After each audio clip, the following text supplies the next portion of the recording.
Hello, everyone. Welcome to the Gravity Max live stream. Uh, welcome. If you are a returning viewer or a new viewer, welcome to the stream. I thought I'd say that because I think we got a lot of new people recently. We recently passed 700 subscribers, actually, which Nice. Yeah, big number. But our focus is on the powers of two, though. So we gotta hold our celebration until 1024. But I think it's still relevant. So if you're new, thanks for coming. Today we are going to talk about stellar classification. There are a few systems, there are a few types of stars, and we're just gonna, get right into it. So yeah, today we don't have any guests other than Servitor, which is the red. The Servitor.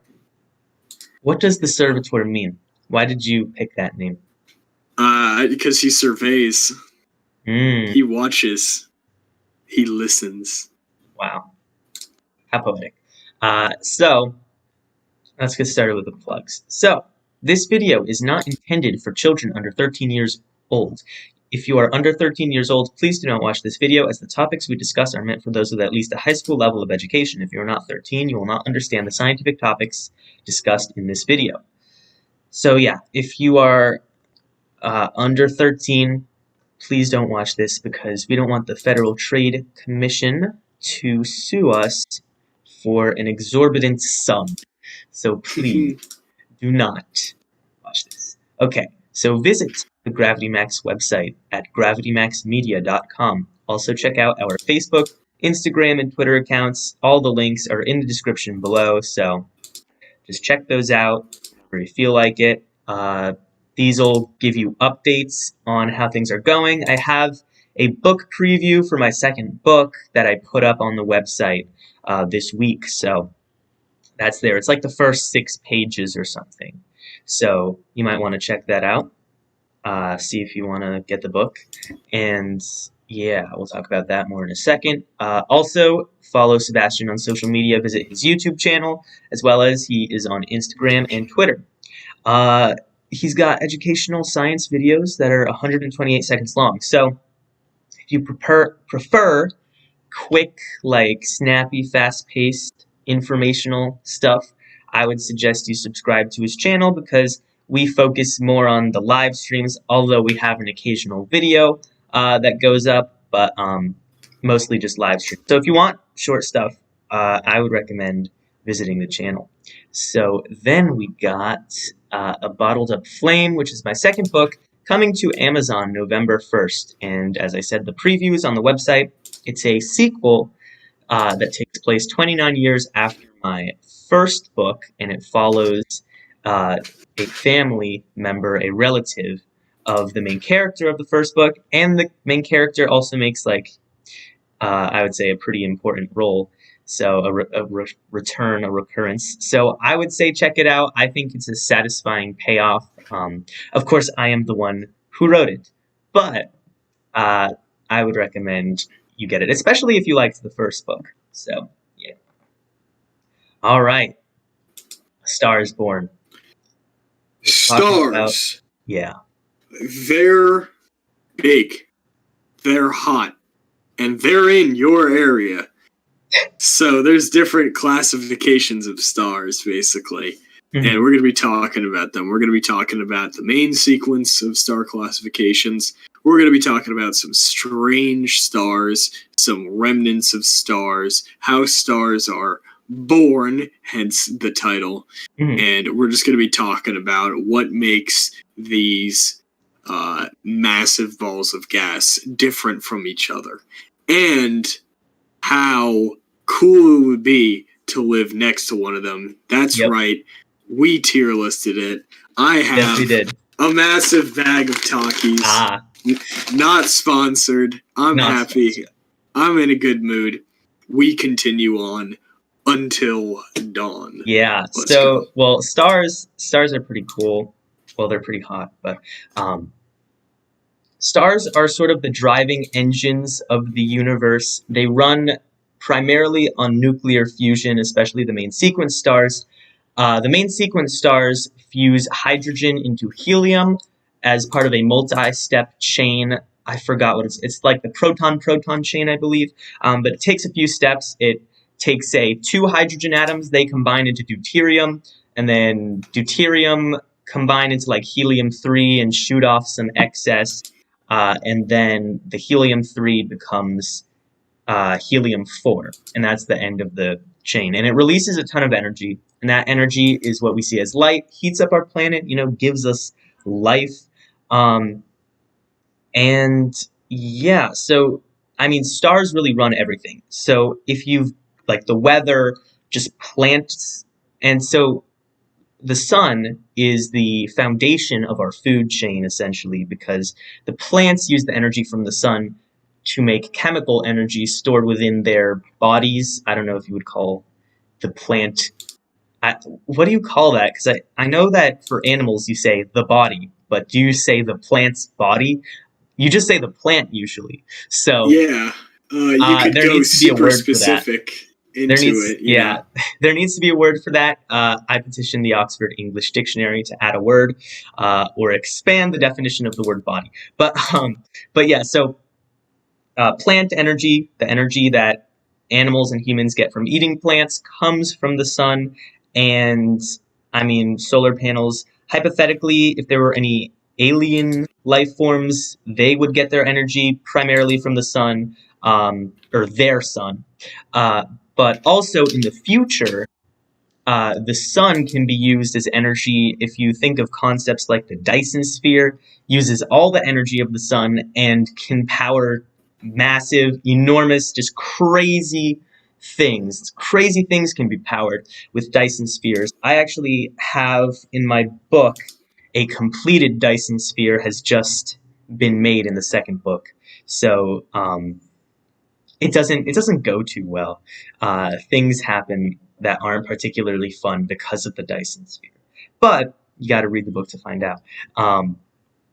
But yeah, so this is a pretty long preamble, but stars are just that important.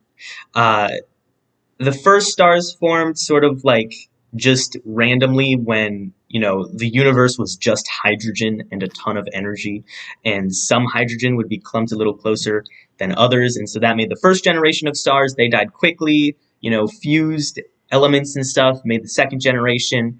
And so we're just sort of going to talk about some types of stars. So let's begin with the main sequence stars. So main sequence stars, as I said earlier, are stars that fuse hydrogen into helium, and that is their main source of energy. So the way that, well, what was I trying to say? Well, so basically, these stars are in hydrostatic equilibrium. And hydrostatic equilibrium means that they are stable and they're not going to expand or contract, because nuclear fusion is a very energetic process. And theoretically, the process should blow these stars apart. But it doesn't, and the reason for that is because these stars are also incredibly massive, and their gravity keeps them together. So that's the equilibrium, because as the material gets closer together, hydrogen fusion ramps up, which would propel them apart. So every star of every mass in the main sequence reaches an equilibrium point, an equilibrium size that is determined by their mass and the amount of energy they produce. And so these different sizes of stars, there's a range, and they are split into OBAFGKM stars. So those are the 7 types. It's funny, 7 appears as just a thing a lot. It's like a literary device, but it's also just sort of in science is strangely used. Isaac Newton, for instance, when he classified the 7 colors, if you hear Roy G. Biv, like red, orange, yellow, green, blue, indigo, violet, people are always like, indigo. Are you serious? It sort of feels like a weak addition. And the reason for that is that Newton specifically wanted there to be 7. He was like, oh, there has to be 7 because it's like the musical scale. And so I'm not sure if this has the same sort of source, but I find it poetic nonetheless. But yeah, so let's start with the biggest type, which is the O type. The O type stars are big blue stars. They are the largest possible stars. And so we got to talk. Big boys! Yeah. Some big boys. Yeah, we got to talk about something here called the blackbody radiation spectrum. And so the blackbody radiation spectrum is the types of colored light that you can produce just from incandescence, just from making something very hot and then looking at it glow. So humans glow in the infrared range. That is what infrared is. If you in military applications to see people, also in search and rescue applications when they're trying to find people that are still alive, they'll look with infrared because they can see the warmth coming off of someone's body. So blackbody radiation is just sort of natural to every object in the universe, really. Even ice. Ice is cold, but ice still produces radiation. Everything produces radiation as long as it is not at 0 degrees Kelvin, but nothing can be at 0 degrees Kelvin. Hence, everything produces blackbody radiation of some sort or another. So as an object heats up, from, say, 100 degrees Fahrenheit, and it gets hotter, it will begin to move from the infrared into the red spectrum. And if you have, I think some stoves use coils, and if you see those coils and you see them heating up, you see that they just start to glow a deep red and then a brighter red. And then depending on how hot they get, they'll move through red, orange, yellow into white, and then into a pale blue, and then if it's really hot, like a blue fire from a gas stove, it will be bright blue.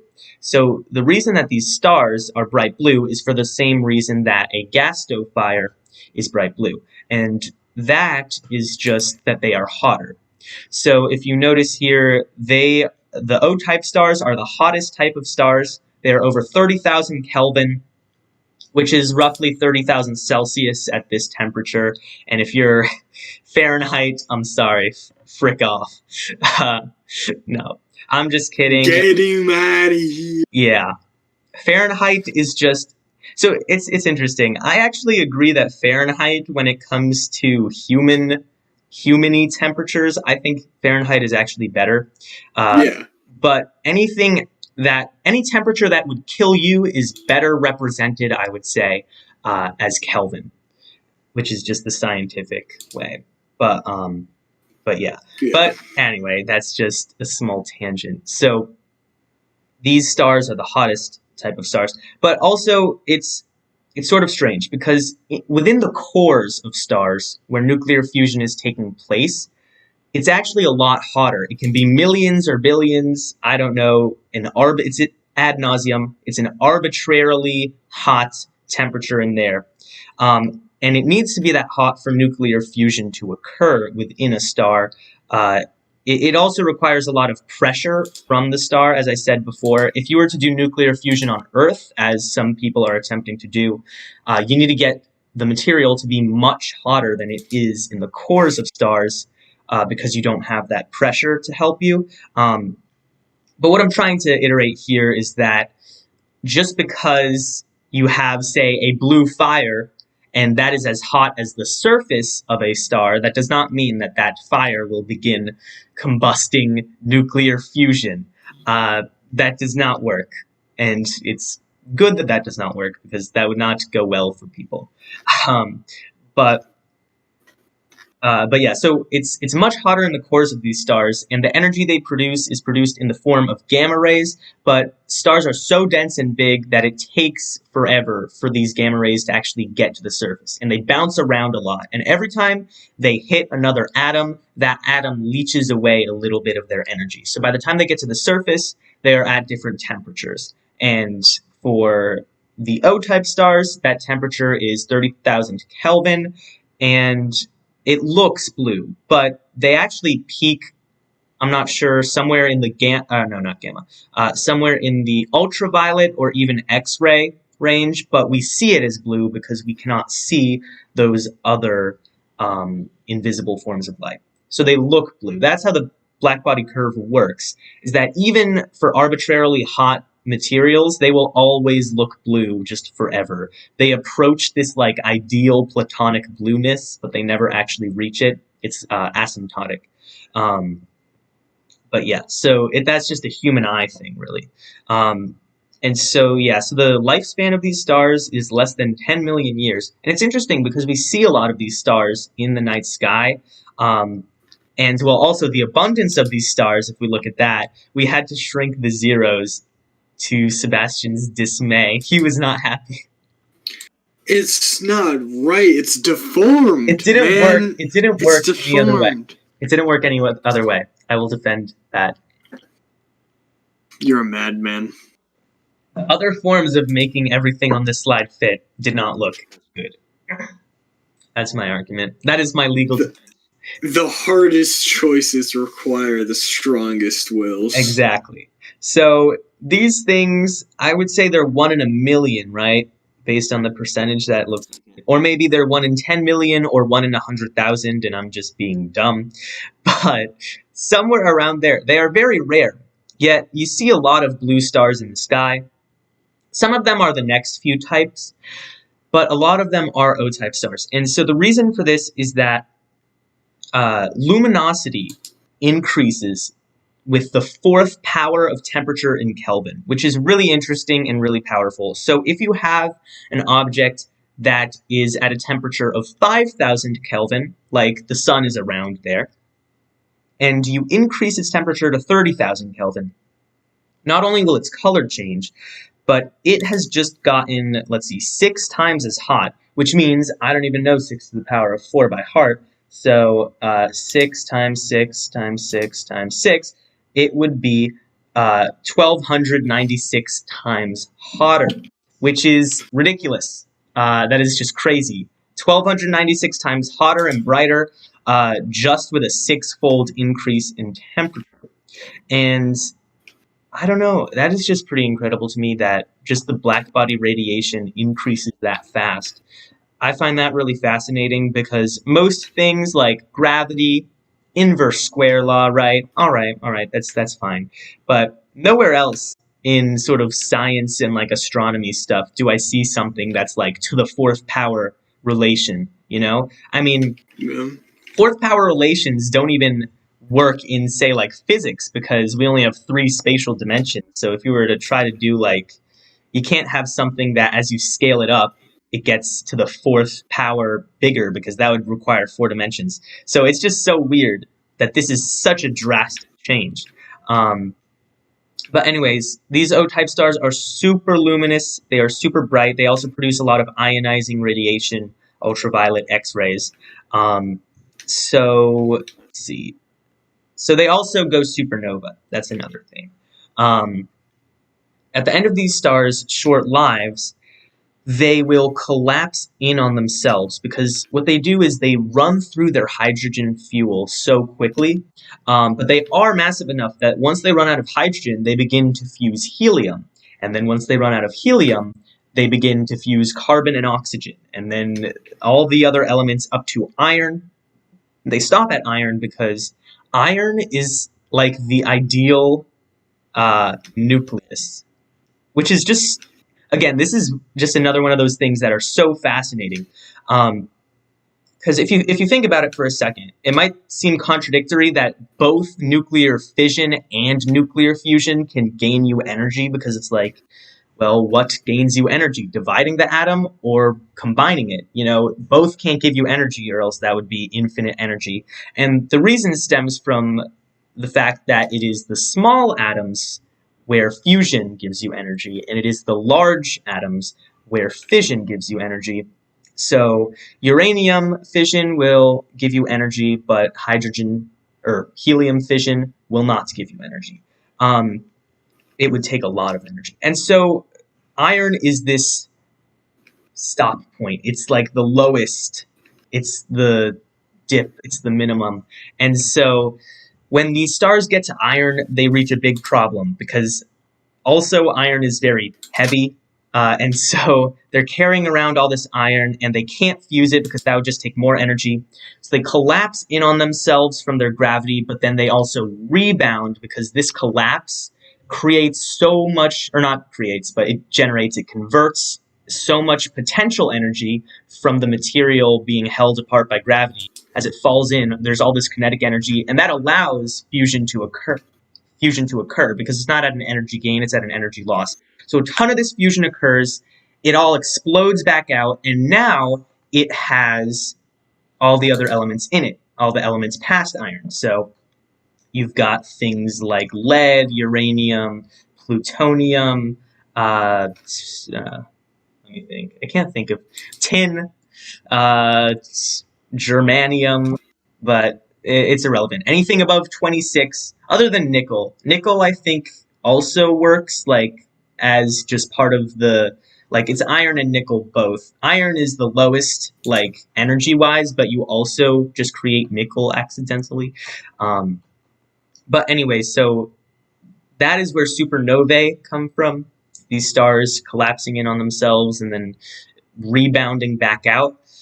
And yeah, so the reason we see a lot of these stars in the sky, despite their short lifespans and the fact that they are so rare, is that they're so bright.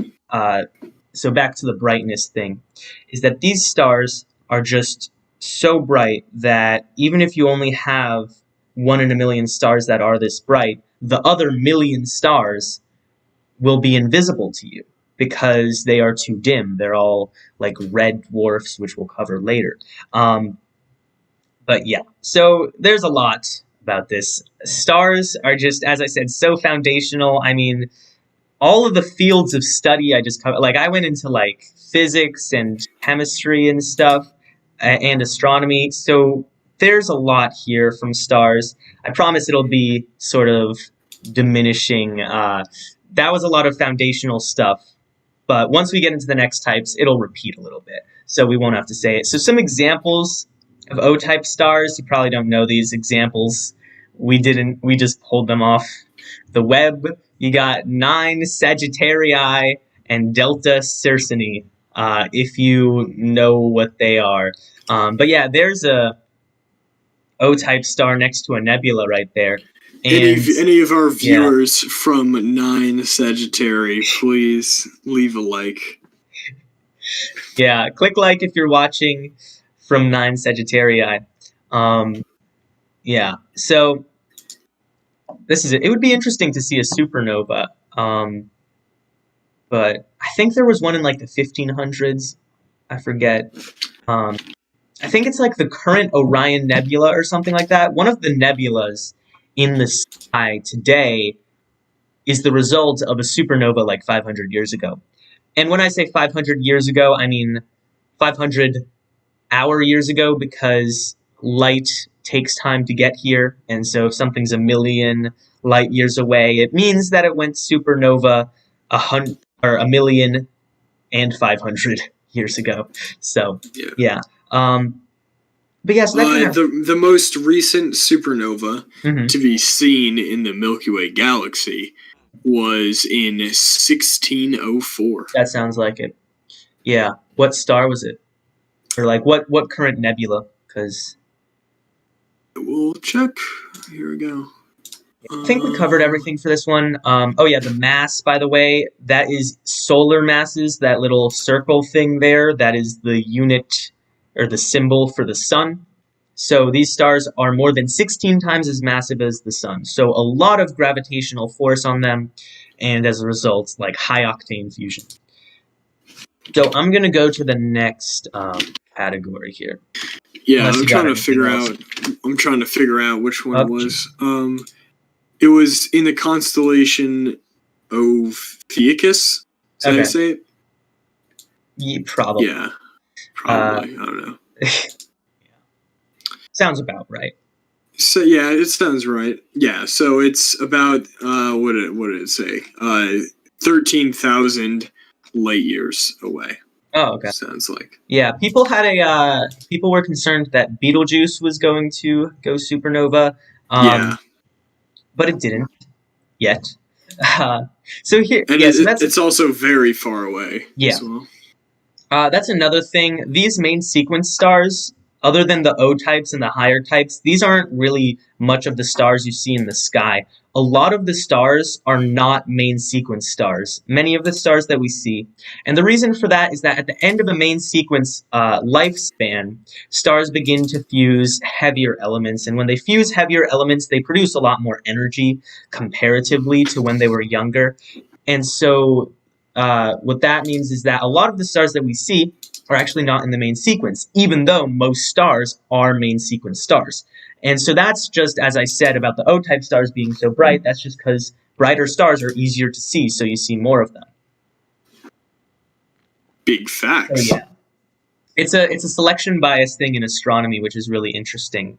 I think there were two different objects in astronomy that we later found out were just seeing something from a different perspective.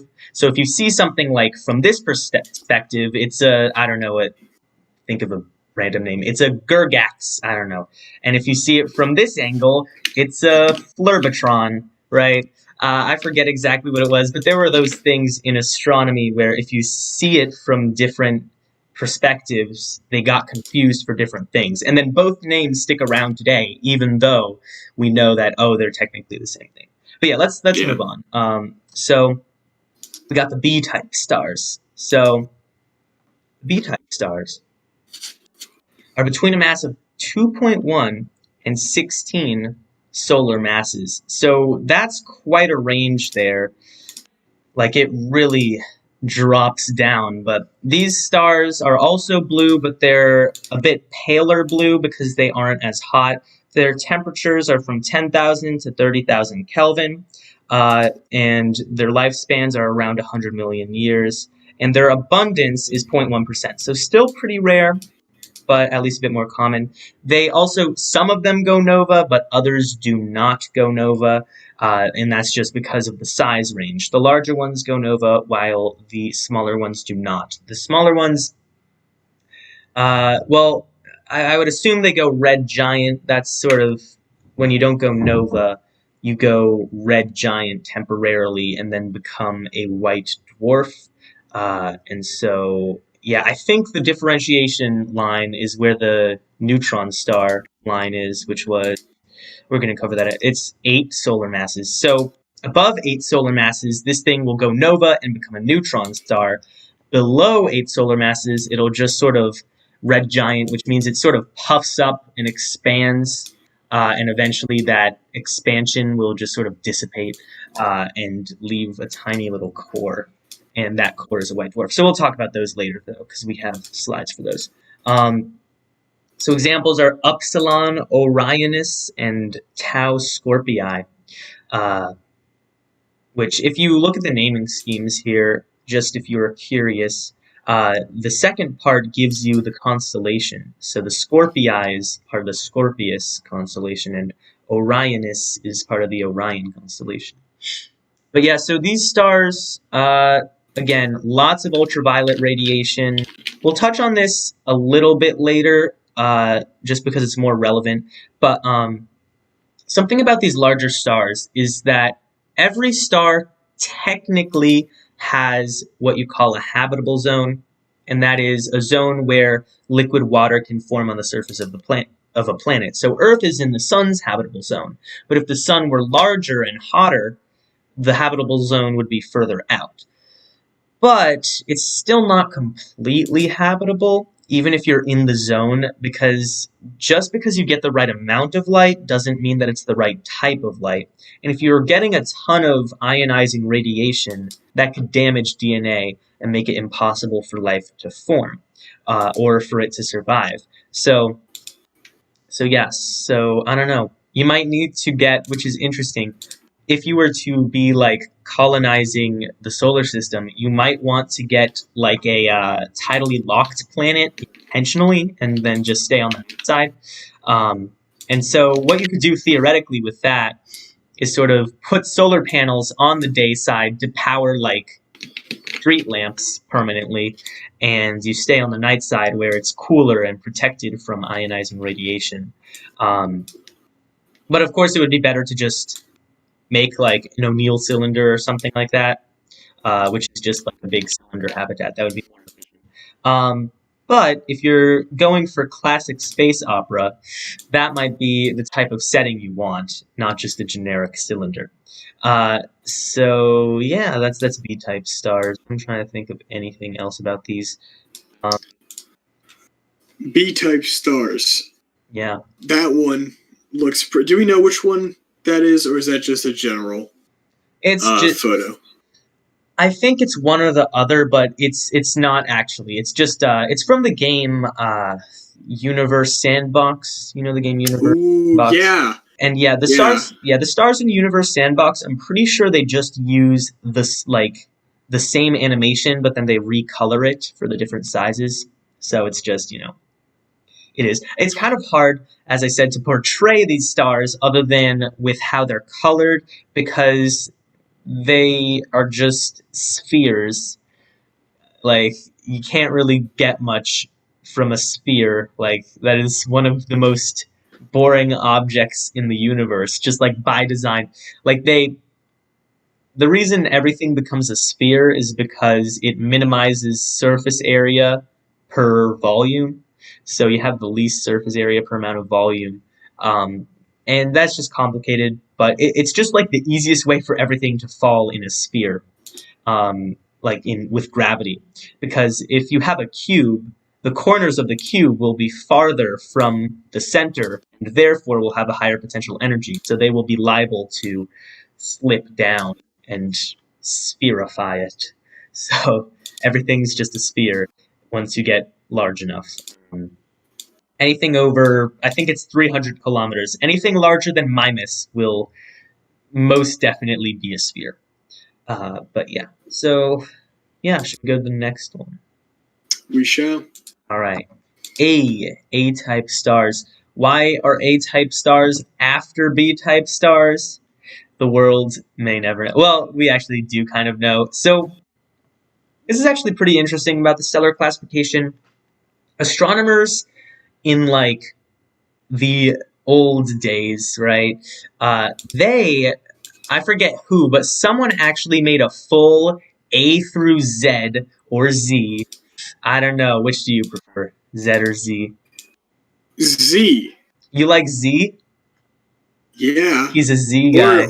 Or actually, you could just use the military alphabet. Just call it Zulu. Alpha through Zulu. I do like that. So actually. Yeah, Alpha through Zulu. No, so yeah, A through questionable. But they had all 26, and eventually what happened was, as we got better telescopes and we learned more about the universe, astronomers went back and realized, oh, these are actually the same type of star, except this one is just so much farther away. Or like, this one is just has like a larger radius, or is brighter but is the same like color. And so that's sort of what I was saying earlier about the flat on versus the facing you type thing, is that if something's farther away, it'll look dimmer just naturally. So what they did was they tried to like map the types, but they only needed 7, and so then they were out of order, like infuriatingly out of order. So you got OBAFGKM. There are acronym mnemonics out there. The popular one, which is like from the 50s, I think, is "Oh, be a fine girl, kiss me." That's the you probably won't. I imagine it's going out of fashion. That suit mnemonic, because so you might not learn it if you're taking an astronomy course. I don't know. People do not like it anymore. Uh, I'm not going to get into that debate, but I thought I would just mention it. So you got these types that are out of order, but the A types, they are between 1.4 and 2.1 solar masses. They are, well, so some of them, it's like a whitish blue, but it's like really supposed to be white. It's confusing. But the temperature is between 7,500 Kelvin and 10,000 Kelvin. So it's interesting. The gradation is actually getting smaller here because you had, anything above 16 solar masses, which covers a lot. Then you got 2.1 to 16 solar masses, also covers a lot. Now you got 1.4 to 2.1, so it's a bit more specific. Their lifespan is around 1 billion years, and the sun's lifespan is 10 billion years. So if you just look at that and think about that for a second, these live about a tenth as long. Their abundance is 0.7%. And so something interesting about them is that their lifespan is too short for biological life to develop. So life on Earth formed around 3.8 billion years ago, and the Earth formed 4.5 billion years ago. So from the outset, you have like a 700 million year waiting time for life to even arise, and that covers, 70% of your star time, and you kind of need a star for life. So then you only have 300 million years, and in life's first 300 million years, it really didn't do much. It took until I forget, 600 or 700 million years ago for multicellular life to even be a thing. So that is a span of, say, 3 billion years. So you need stars to be smaller for life to naturally develop. But of course, if we're talking about humanity, which has already developed, and we just want to, colonize the stars or whatever, and live around different stars, these are probably fine until they go nova, or not nova, sorry, until they go red giant, at which point you want to get out of there. But these stars are interesting. We got a lot of more famous stars here. We have Vega, Altair, and Sirius A. So, Vega. Vega. It's my favorite star. Yeah, I like Vega. Vega, I forget how far away it is. I could check. Yeah. Jamie, pull that up. Jamie, pull that up. Yeah, I like to imagine 25 light years. 25 light years. Yeah, that's interesting. Vega, I always imagine, whenever I think of Vega, I imagine the Sega logo and the Sega little Sega, but then it goes Vega. And so, yeah, little parody version. So Sirius A, you can't actually tell them apart. You just see the star Sirius, but we have found out it's 8 light years away. It's the brightest star in the sky, but it's actually composed of 2 stars, one of them being an A-type star, the other being a white dwarf star. Yeah, Sirius is my favorite star because it's in Canis Major. It's in the dog constellation. So yeah, so that's Sirius. What else? And it's not spelled Sirius. It's Sirius. So that's interesting. Altair is part of Aquila, I believe. It's like a bird. Yeah, that's Altair. Altair is the odd one out here. It does not get either of our favorite star designations. Get him out of here. Get him out of here. Yeah. So yeah, that's A-type stars. I'm trying to think of anything. Let's just go to the next one. All right, F-type stars. So, not F tier. They aren't actually that bad. I forgot where we put them, but they are between 1.04 and 1.4 solar mass. They got pretty high up. Nice, got pretty high up. So they're only a bit larger than the sun if you really think about it. They're like a yellowy white color. They're between 6,000 and 7,500 Kelvin. Their lifespan is 3 billion years, which is a bit longer, but still not that long for life. Their abundance is 2%. And so here's an interesting thing about their habitability, is that they are theoretically like pretty habitable. They are pretty close to the sun in many respects. But if you were to put a planet there, or find a planet around an F-type star, and you wanted to like colonize it, you would have to worry about a lot of ultraviolet radiation, because the F-type stars are slightly hotter than the sun, which means that they are slightly higher in the electromagnetic spectrum.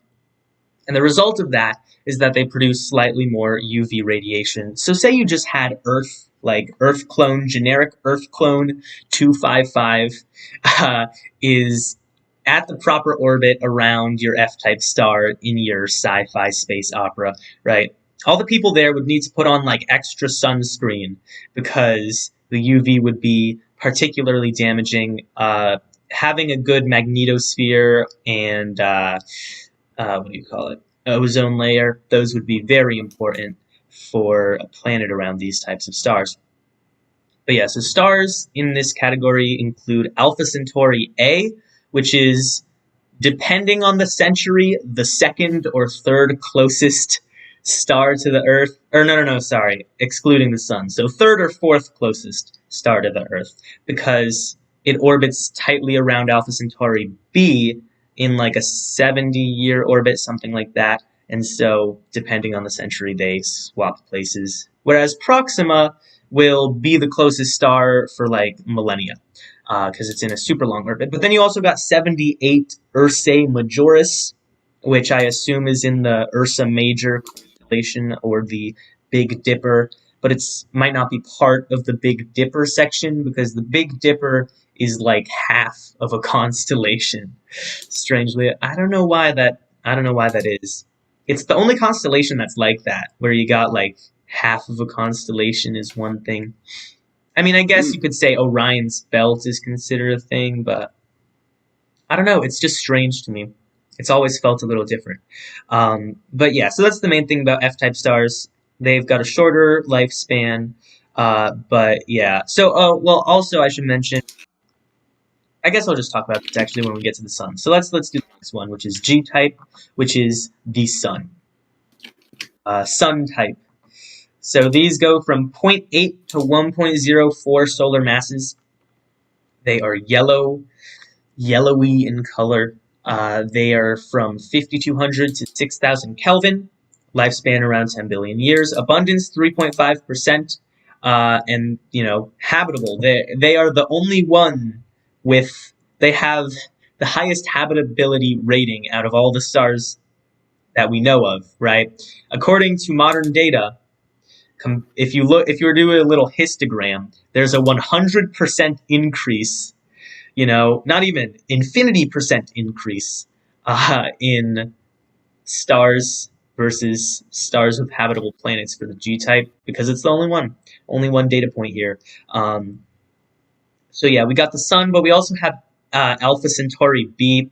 The Alpha Centauri, the central part of the system, A is 10% larger than the sun, and B is 10% smaller, which is just so fascinating. Like if people were to go there, and it's the closest star system, so if you were to go there, it would just lead to interesting dynamics. And you've got the whole Tatooine thing. I just love that stuff. Top tier, high quality star system is the Alpha Centauri star system. It's just so wacky, so fun. But yeah, so let's see. So yeah, let's talk about what happens when these types of stars die. So this is anything that doesn't go supernova. So we were back at B. Anything smaller than like 8 solar masses. What it does is when it runs out of hydrogen, it may be able to fuse helium into carbon and oxygen for a bit, but it can't go much farther than that, and particularly, it can't go all the way to iron. And so what happens is, when the core collapses slower, and so the rebound is also less dramatic. But the rebound is interesting because it's not like the whole star collapsing. It's always that the core collapses. It's weird. Even with uh, the supernovae, the outer sections still stay like where they are for a time while the core collapses. And when the core collapses, it produces a lot of energy that fires everything back out. So here, the core collapse is more gradual and doesn't produce as much energy because there's not as much mass involved. So the surface of the star doesn't explode out in a supernova. Instead, it just slowly expands and like cooks everything. That's the red giant phase. You might have seen some like space documentaries where they're like, "Oh, the sun's gonna like become a red giant and destroy everything," and it's like, yes, that is true. Although they're always so dramatic about it. They're like, "Oh," I mean, I guess it is a pretty dramatic thing. It's just I don't know. I just their tone. I always love the tone of like space documentaries. They're always oddly like I don't know. I can't put my finger on it. But anyway, so the sun. There is impending doom. Yeah, they're always like yeah. Anyway, so the sun will slowly expand and like consume the inner planets kind of. And so what happens is that the mass of the sun doesn't change, but the radius of the sun becomes increasingly large, which is just a particularly strange incident because the sun is pretty dense right now. Like if you were to have a spoonful of sun, right? Only a spoonful. Yeah, they Sorry. have that's another sort of comparison thing. They always say 1 teaspoon of this dense space object would weigh this amount, right? The sun would be pretty heavy if you just had like a piece of sun. But as it becomes red giant, it expands and becomes like a cloud of gas, but it's also pretty hot. But it's not as hot as it was because that's the red part of red giant. It cools down enough that the black body radiation is in the red part of the spectrum instead of the yellowy whitish part. So yeah. So what else? The sun is about halfway through its 10 billion years. It's 5 billion years old and it has 5 billion years left. But the thing is, life will sort of not vibe. It will not vibe in about 1 billion years. There's only 1 billion years left for life to vibe. And this is, as I was saying, is how gradual the red gianting process is.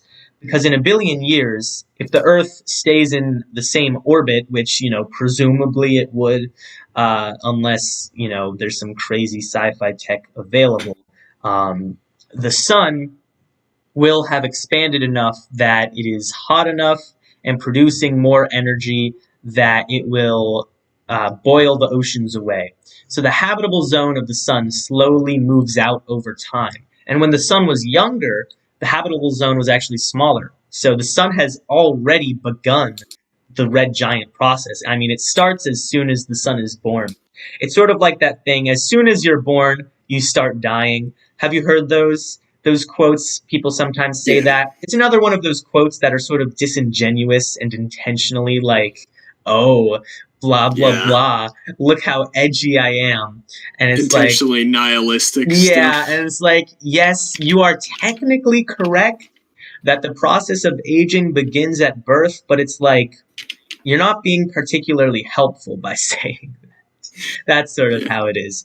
So the sun is technically in the process of dying in the same way that any living person is in the process of dying. It's aging. And that is how the aging process works for G-type stars and a lot of, similarly massed stars that don't go supernova. So eventually what happens is that the expansion and the sort of dissolution of the outer layers of the sun go far enough that it's sort of the red surface, the red giant sort of dissipates into space and becomes a planetary nebula, which that's where new stars are born.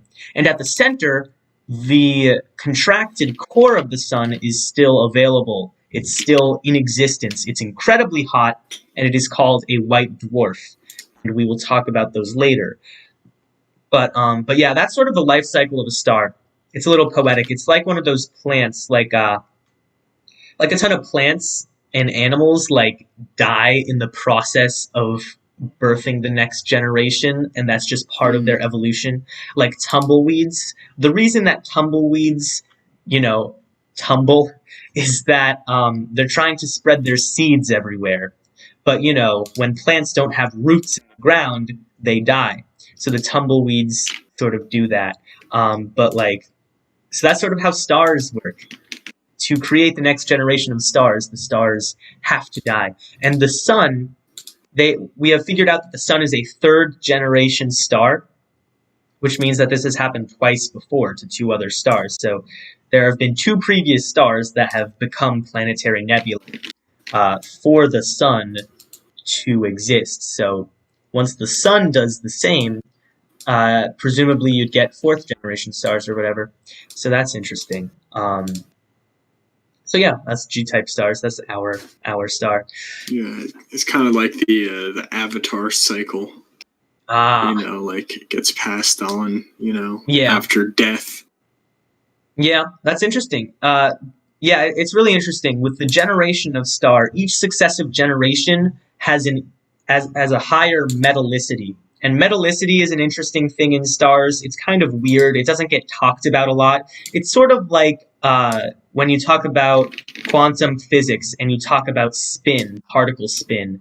That is a thing that is just, people sort of are like, it's weird. Let's just not talk about it in this basic thing. But metallicity is essentially what percent of this star is not made of hydrogen or helium. And this is a funny thing that would probably enrage a ton of chemists, is that in astronomy and astrophysics, metals, like metal, means anything that is not hydrogen or helium. So lithium is a metal. Neon is a metal in astronomy. Sus. Which is just peculiar. That's so sus. Yeah, in chemistry, you've got like metal-y things. Lithium is actually a metal in chemistry, but not the right half of the periodic table. That's where you get your metalloids and non-metals. But in astronomy, because hydrogen and helium make up like 99% of everything, so it is actually a fair designation to make, even though it's a little strange, because you're thinking like, why are you putting all of the other 116 elements in one group? Well, that's because they are so rare.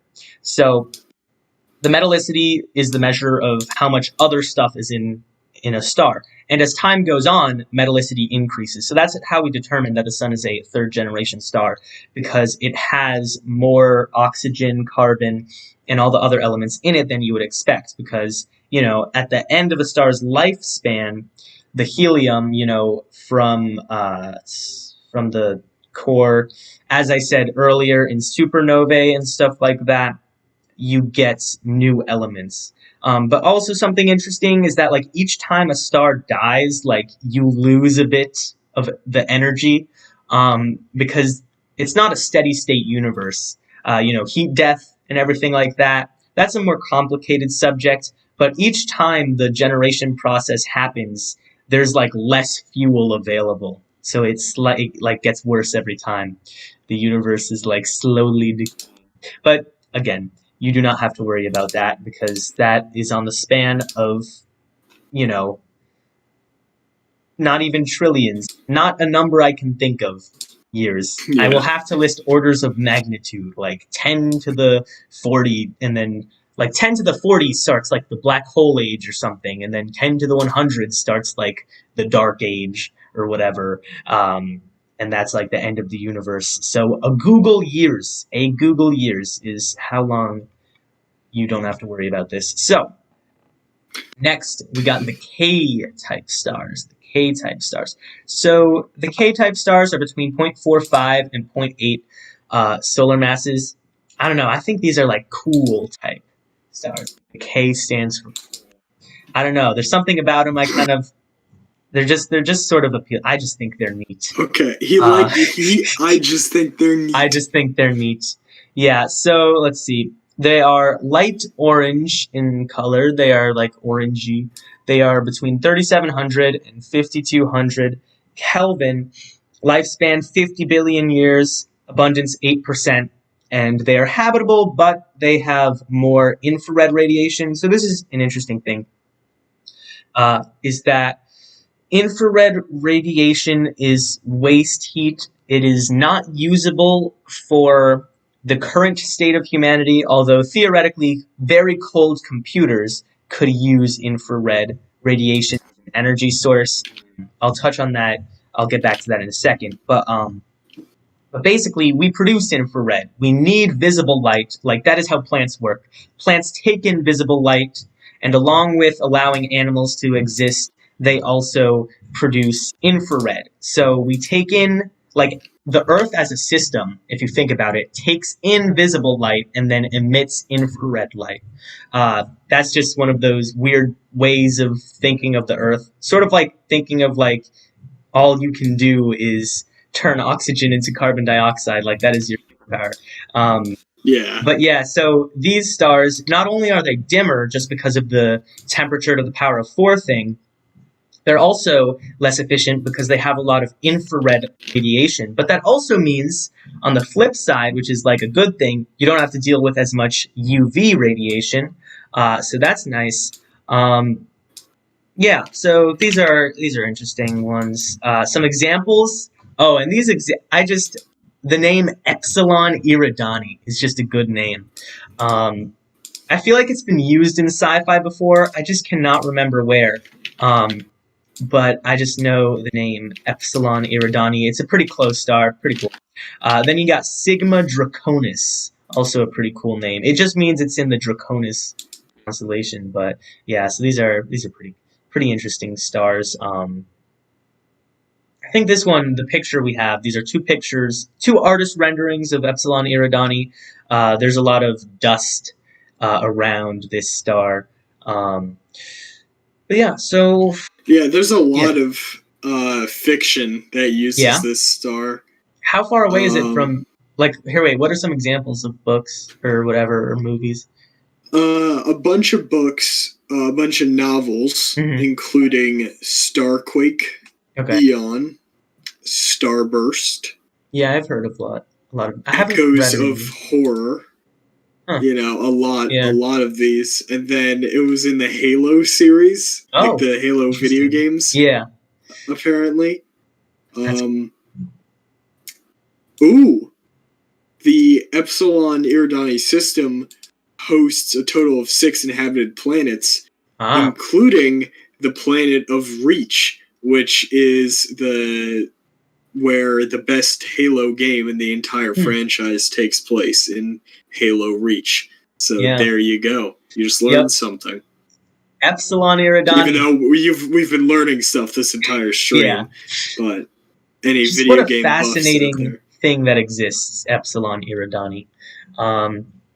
And apparently it's been suggested as the possible star system of the planet Vulcan. Little known show called Star Trek. Yeah. So that is just wonderful. So that's pretty cool. So yeah, that's the K-type stars. So yeah, they're a bit colder, but they're classy. Keep it classy. Epsilon Eridani. So another thing that's interesting here is we're gonna compare them to the last type. Is that I would say these stars are relatively stable compared to the red dwarfs. Red dwarfs have a lot of good things about them, but also a lot of bad things. So, like, for instance, the K-type stars have a habitable zone that is far enough out that, like, it isn't 100% guaranteed that your planet in the habitable zone will be tidally locked to the star, which is pretty much how red dwarfs planets work. They're all, like, tidally locked if they're habitable, or they're so far away that they would freeze. But yeah, we'll get to that in just a minute. So let's talk about M-type stars. M-type stars. They are between 0.08 and 0.45 solar masses. Their color is red, as the name red dwarf suggests. They are also between 2500 and 3500 Kelvin. They have a lifespan of 200 billion years. Just think about that. That is 20 solar lifetimes. So these stars, I'll get to that in a moment, but they are just great. Abundance 80%. Also, so this is just crazy, the 80% thing. I mean, 80-20 rule is crazy here. You got all these stars are M-type stars. And so where are all the M-type stars, right? And the problem is they are too small and too dim to be visible. Even Proxima Centauri, the closest star and the closest M-type star, has like a really low apparent magnitude. I'm not sure it's even visible. It's in the southern hemisphere, so it's hard to see anyway. I have an app to check, but even if it is visible, you don't have many visible M-type stars, which is unfortunate. Let me pull up Alpha, no, not Alpha, Proxima Centauri. We've got info. Magnitude 11.13, not visible. That is incredibly low. Incredibly low for magnitude. We can't even see him. Can't even see it. The star Sirius has a magnitude of about negative 1.46, and magnitude, the way it works is that the lower it is, the higher its brightness is. So, and the rate is that every 5 magnitudes up, the star is 100 times dimmer. So if you think about Proxima Centauri is about 10 magnitudes after Sirius, which is the brightest star in the sky, the star Proxima Centauri is only about 1 in 10,000 times as bright. And Proxima is like 4 light years away, whereas Sirius is 8. So, again, just think about the t to the power of 4 thing here, because Sirius was A-type. So, yeah, it's a little crazy. But the thing is, these stars are the longest lived and therefore the most efficient. So if you had a like crazy spacefaring civilization and they were capable of like dismantling stars, it would be in their interest to like take apart more massive stars and just turn them into a multitude of red dwarf stars. Just rip apart their mass. Well, theoretically, it would be in their best interest to just not deal with stars at all, because they could just, if they had the power to do fusion on their own. But say they needed stars for some arbitrary story reason, right? Say you're writing. So they need stars, but they want them to be the most efficient. They would like turn everything into red dwarfs. And the reason for that is that they use the most of their hydrogen fuel by the end of their lives. So the sun, G-type stars, K-type stars, when they produce helium, all the helium falls to their core. So you have this sort of zone where, like, right above the core, hydrogen is fusing and stuff, and so you got little collisions. But once the stuff collides and you got the energy out of it, the energy makes its way to the surface to become light, but the helium is now heavier, and so it can't maintain its position in the upper levels of the star, so it sort of falls down to the core. Just like, say, if you were to drop, I don't know, say if you dropped like a boat in water, right, like a little toy boat, but then it started filling up with water, it would sink. That's sort of what happens as the like nuclei get heavier. But red dwarf stars have convection within them, which is really interesting, because if you think of convection, you've probably learned about it for like Earth and tectonic plates. You've got the hot magma rises, but then it cools down, and so then it falls again. And so as it returns to the core, it gets hotter again, and it does that. Convection is a thing in like just room air and like boiling water.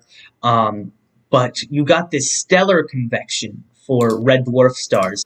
And this stellar convection occurs because they're small enough that there's not enough pressure to keep the helium in the center. So the helium is thoroughly mixed throughout the star. And that means that it'll be fusing all the hydrogen. Because the sun, a lot of its hydrogen is left in the outer layers of the star, and all of the helium falls to the center. And the center is the only place that fusion can happen because there's enough pressure. So you just waste a ton of hydrogen. The sun is going to waste a ton of hydrogen. It is not eco-friendly. The sun is not eco-friendly. M-type stars reduce, reuse, recycle. Yeah. So, but yeah, so they're more efficient in terms of energy consumption. So if you want a maximum output hydrogen thing, you got to use the M-type stars. And so also they do produce mostly infrared light, as well as red light, obviously, but it's a lot of infrared light. And so for classic, like, human civilizations, that wouldn't work too well. It wouldn't be particularly efficient. You'd be wasting a lot of light. But if you had, like, robots that operated at a colder temperature, it would be pretty good for them because computers actually run best when it's very cold temperatures. Yeah, that's why if you've ever gone into a server room, it's freezing. Yep. It's so that the servers can give off all their heat so they run better. You also have the cold alley, hot alley thing, right? You know what I'm talking about? So the intake... No, which was them? So say you have like 10 rows of servers, right? You have the intake, like the air intake valves in the same row, and then the air output valves also in the same row. So it's like, if you have two servers next to each other, they'll both be outputting air on this side, and then input will be from the other direction. So you'll end up with alternating rows of hot and cold, which is pretty interesting. It's just more efficient because you don't want the hot exhaust to be then intaken. I don't know. There's not an adjective verb there. English is so frustrating. I wish there was just standard sort of syntax. You can just add -en and it makes anything a verb. Can we just do that? But yeah, so what else? So these stars would be good for, colder civilizations, which is just fascinating. Because basically, the way that energy works is that energy cannot be created or destroyed. So when people say, oh, like, I use energy, or like, I lost energy, it's like, where is that energy going? And so the truth is that in everyday, like, language and conversation, the differentiation between energy and the, like, physics concept of work are sort of intertwined. So work is energy's capacity to do things, and that relies on an energy differential. So if you have, like, two rooms in a house right next to each other, and one of the rooms is, like, freezing cold, and the other one of the rooms has, like, a very high temperature, then this system has the ability to do work. Because you could say, put a turbine in the door or something. This is kind of stupid. Like, why would you do this? But you could put a turbine in the door, and, like, the hot will mix with the cold to reach equilibrium. And as it does so, it'll spin the turbine and generate energy. And the result of that will be you will not have created or destroyed any energy, but the energy has reached... I just realized we forgot to put on the music. The music I sent you. That's Whatever. A shame. We'll do it. We'll do it next time. Yeah. So energy can't be created or destroyed, right? But if all of the energy is equally distributed, then there is no work that can be done. You cannot gain work out of them. Think of, as I said earlier, the Earth is a system that takes in visible light and outputs infrared light.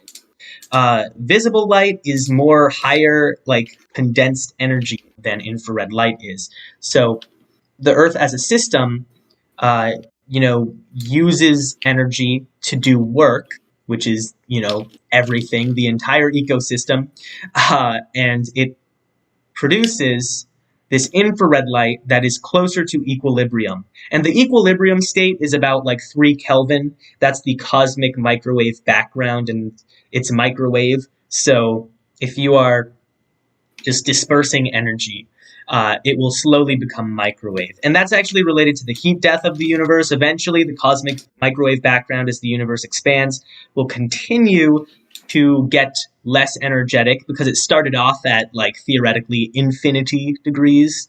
At one point, it was, as hot as the sun. At one point, it was as hot as just room temperature. But now it's pretty much absolute zero, 3 Kelvin. We don't really care that much in everyday life. That would have been so strange to just walk around in the universe as if it was room temperature. As if it was, just in outer space. Exactly. Just in plain old outer space, it would be room temperature. That would be very strange. That was very early on in the universe. But basically, the cosmic microwave background will become the cosmic radio background over time as the energy continues to diminish and approach an equilibrium, and that is the heat death of the universe. But yeah, so M-type star, the examples we got are Proxima Centauri and Barnard's star. So give it up for Barnard's star. Give it up for Barnard. I believe Barnard's star is the 5th closest star to Earth after the Sun, Proxima Centauri, the Alpha Centauris, and then, yeah, that's the 5th one. Star proximity. It is. You might have like Wolf 359. I don't know. It's 6 light years away from Earth in the in the same constellation as the other one that I read off. It's the Ophiuchus. Yeah, I believe that Barnard's star is the closest star after the Centauri system. So these are 2 close stars, but you cannot see either of them in the night sky unless you have like a really good telescope. I'm not sure even it would have to be super dark. For Proxima, at least, you'd have to be in the southern hemisphere or near it. So Florida isn't even near enough to it because when I pulled up my app, it said star always below the horizon. But yeah, so these are close stars, but you can't see them, and that's sort of the whole M-type star shtick. But yeah, if a star gets any smaller than this, it is no longer a star. Not a main sequence. Revoked. Status revoked. Status revoked. It becomes a brown dwarf, which is our next topic. So here we go. Brown dwarfs. So brown dwarfs, they blur the line between star and planets. People, they are the intermediaries between stars and planets. They're too big to be considered planets, but they're too small to really be considered stars. And so the reason is that they do not fuse hydrogen into helium, at least not for a long time. Some of them do it for like 1 million years. But if you look at the red dwarf powerhouse that will do it for 200 billion years, it's obvious that something is wrong. Because if you look at the star shrinking range, all of those lifespans I told you about are the main sequence lifespans. So that's the amount of time they can fuse hydrogen into helium. So some brown dwarfs will do it very shortly, and by very shortly I mean 1 million years, which in astronomy is very shortly. Another sort of, astronomy has a lot of asynchronisms and astrophysics. They are very far removed, it feels, from the rest, because people are oh yeah, that's a long time. 100 years, that's a long time. Astronomers will just scoff. Yeah, it's definitely the longest or the largest scale of time for any science. Because think about chemistry. Yeah, I would say that's actually the closest to regular time. Because sometimes you have to wait a couple of minutes for a reaction, or sometimes it'll happen immediately. Yeah. Yeah, you got people geologists are pulling a close. Geologists, biologists with evolution. Yeah, at least it would be astrologists, geologists, biologists. I guess I guess chemistry's the middle line, and then physics happens really fast. Yeah, depending on especially the type of physics. quantum. Yeah, quantum physics, you got that super fast. But then astrophysics is like just as slow sometimes. But astronomy also has a lot of fast and slow. Like if you look at the formation of the universe, they talk about like 10 to the negative 35 seconds after the Big Bang. It's always a super long time or a super short time with like astronomy, physics stuff. Same with how it's always either super big or super small. The only physicsy stuff that is like normal size is like Newtonian physics, where you're like, object A has, a net force of 5 newtons acting on it, like little things like that. Like that's AP physics. That's sort of what I'm taking now. But that is like, yeah, the scales. But brown dwarfs toe the line, and they blur the line. And so there are... They walk the line by Johnny Cash. Johnny Cash. So we have 3 types here, so let's begin. We got the L type. So the L type, these might do hydrogen fusion for like a million years, as I said.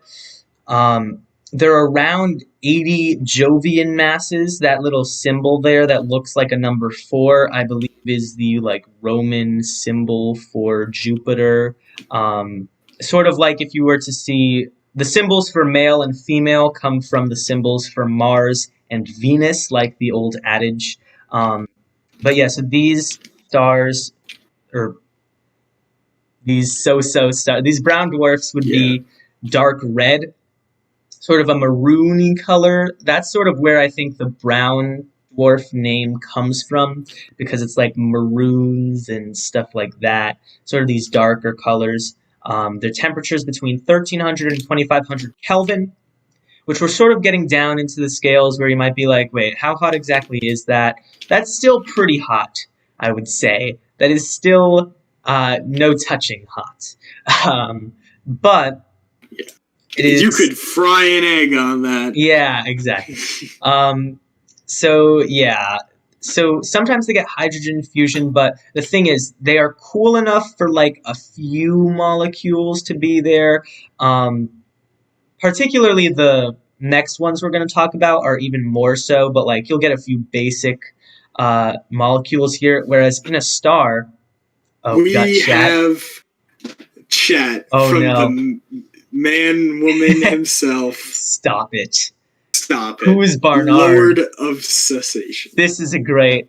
Who's Barnard, and why does he get a star? You know what? I have a similar question. I could check that. I think it's an astronomer, but... Named after Edward Emerson Barnard. Nice.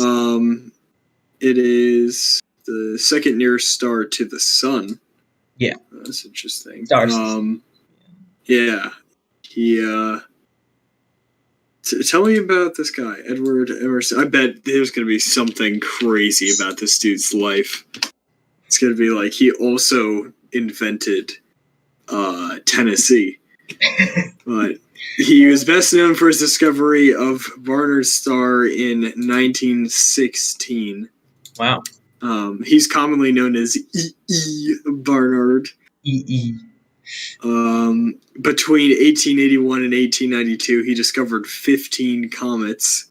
So he's been busy, and he named 3 of them after himself. 4 of them.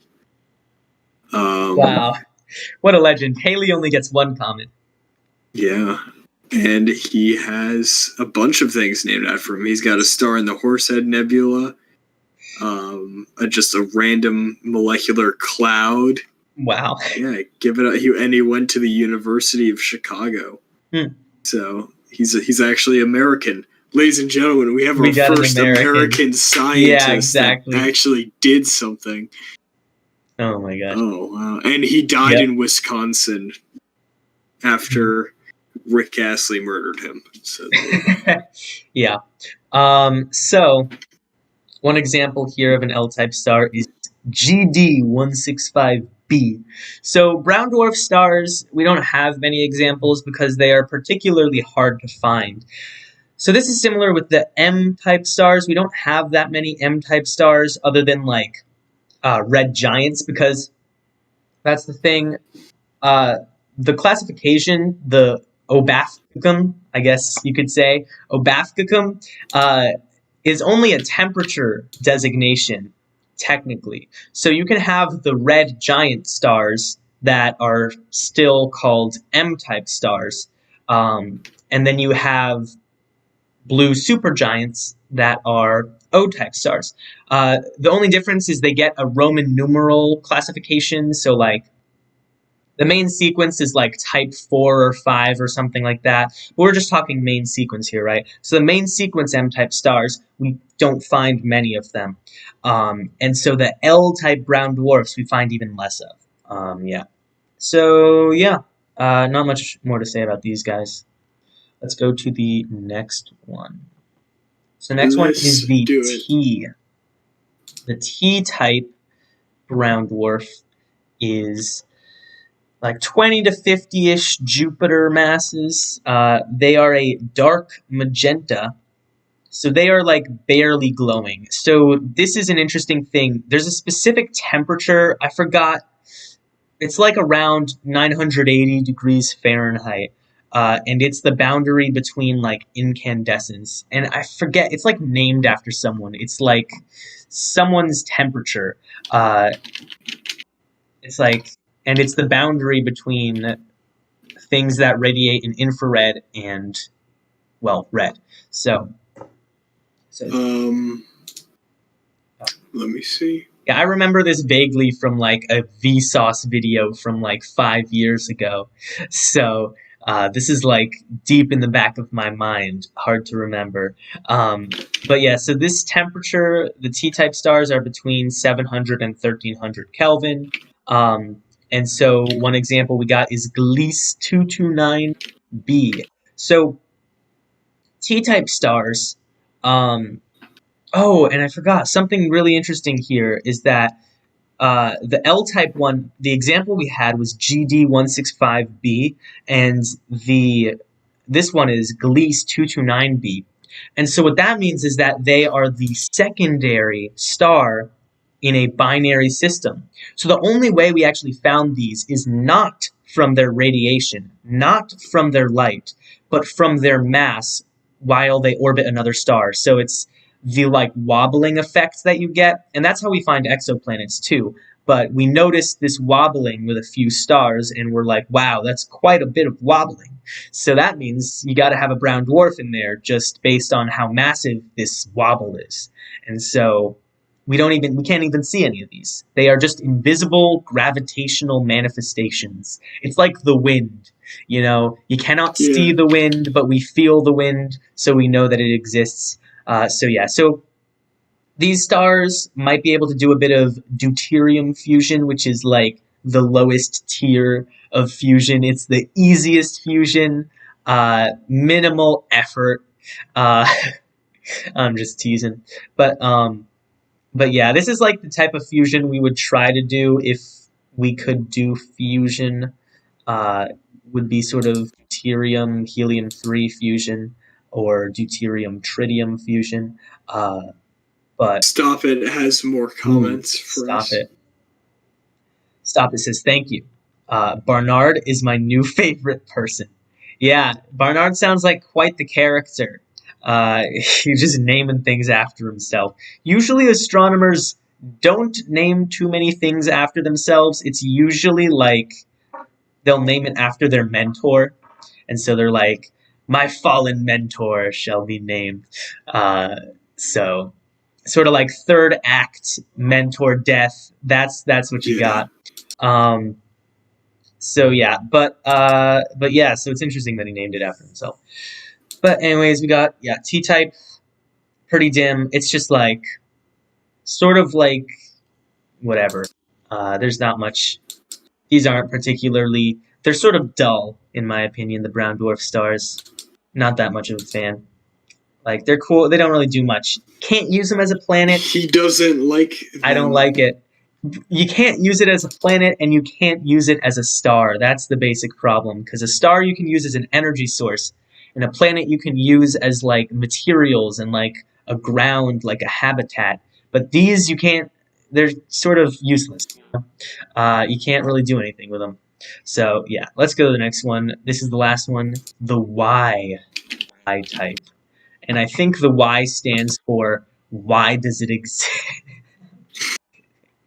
uh, so these are around 13 Jupiter masses, and this is the boundary. This is where people say less than 13 Jupiter masses, it's just a really big planet. More than 13 Jupiter masses, it is a brown dwarf. So these are like invisible, they're just dark, they're like black.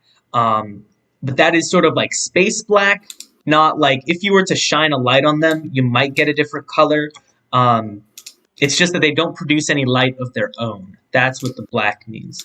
Um, Sort of like how if we were to like designate the colors of the planets using this system, every single planet would also be black. So this isn't like, it might not actually look like that. It's more just like to mean invisible. Like the Earth, if the sun was gone, the Earth would also look black, like Earth at nighttime, essentially.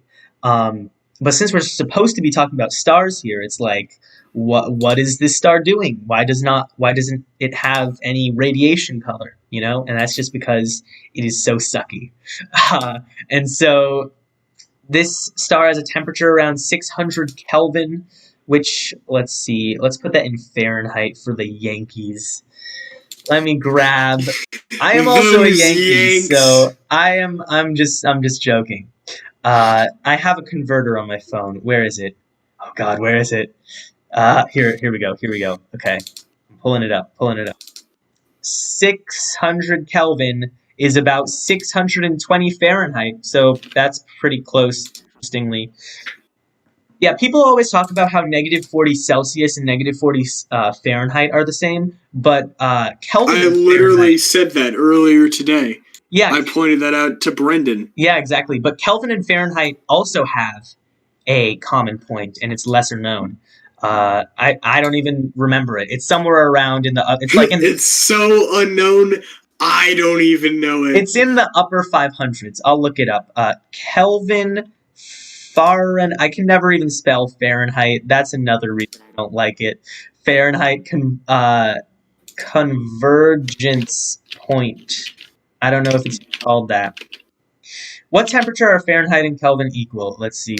Sorry for this tangent, but I think this is informative. Come on, just give me the temperature, please. Oh my God! Don't. Okay, we got 574.59 Kelvin equals 574.59 Fahrenheit. There we go.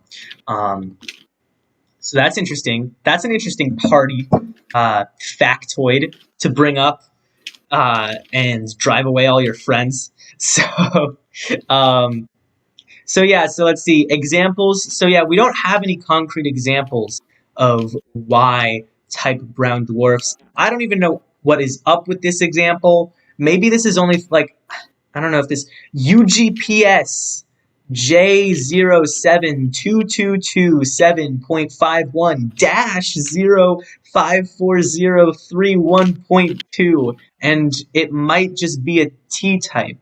So that's a thing.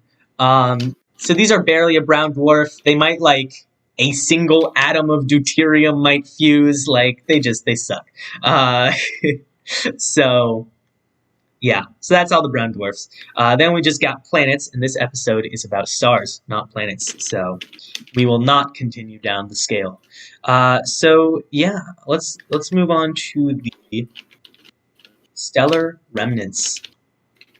So the stellar remnants are what happens when a star goes. Oh shoot! When a star goes kaput, it dies, and it dies in a few different ways, and we'll talk about them. And these different ways produce different objects, and these objects stick around for a while. It's really interesting. Compared to the lifespan of a star, the lifespan of a star corpse is so much longer. It just sticks around, and you're like, what do I do with this? So yeah, let's begin. First, we got the smallest type, and they are white dwarfs. So the white dwarfs They come from the smallest types of stars. So yeah, any star that is less than 1.4, or sorry, no. The white dwarfs are less than 1.4 solar masses, but they come from stars that are less than 8 solar masses. So that's the thing. The sun will shed half of its mass, and the white dwarf that the sun becomes will have a mass that is about half as much as the sun. So white dwarfs come from stars that have gone red giant, and so the outer layers that make up the red giant typically like leave. They like disperse, like you've popped a balloon. But you got this central core just so tightly wound by gravity. And so they have a white color, but they are very hot, 100,000 Kelvin at their surface, particularly hot. And so let's see. So we got two examples here. Oh, and I love the symmetry of these two examples. You got Sirius B and Procyon, or Procyon. I don't actually know how to pronounce it, but the B, Procyon B. So I like these examples because Sirius B is the brightest star in Canis Major, and Procyon B is the brightest star in Canis Minor, which is just nice. Yeah. That's just nice. You just like it when it all Oh meshes yeah, it's all together. coming together. So yeah, so you got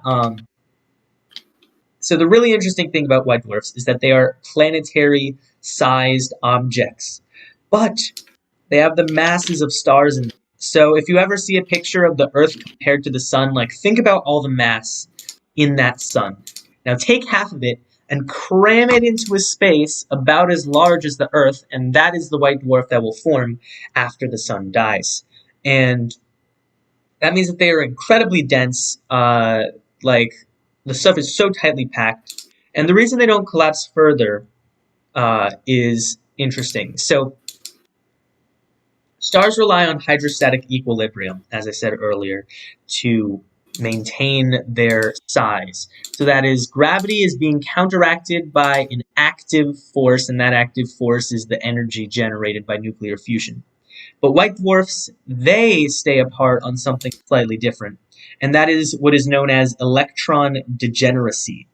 So white dwarfs are as tightly packed as possible without the electrons falling into their nuclei and merging with the protons. When electrons and protons merge, I believe they like release a neutrino or an anti-neutrino or something irrelevant, and then they become a neutron.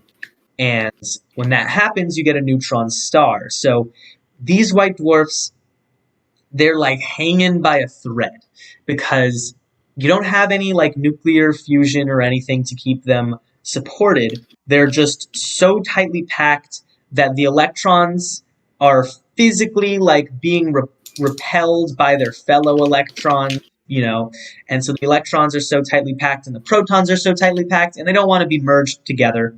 And so that sort of resistance is keeping these things apart just barely. So they are very, very densely packed. If you were to try to, say, stand on one, you would both burn and be like ripped apart by immense gravity. So it would not be fun. So over time, white dwarfs actually cool down and become black dwarfs. And again, the name black just meaning that they don't produce any radiation, not that like if you were to shine a flashlight on them, they would be any particular color.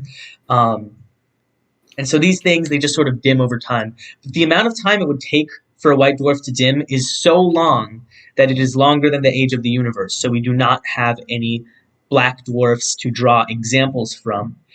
So this is just theoretical, the black dwarf part. But we have white dwarfs, Sirius B, Procyon B. So we have actual observable data to think about there. But let's see. So as black dwarfs sort of become black dwarfs, it's also theoretically possible that a white dwarf will become a neutron star if it's particularly heavy. And that is, they're just so hot that the electrons and protons in their centers are also excited by this energy. So not only do they not want to be merged together, they also have so much energy that they're just zipping around, and it makes it harder to merge them together. But the particularly massive white dwarfs, as they lose their energy to space, as they just radiate away their energy and sort of dim, like, say, an incandescent light bulb after you turn the switch off and the filament sort of cools down, as that happens, some white dwarfs might just collapse spectacularly into neutron stars.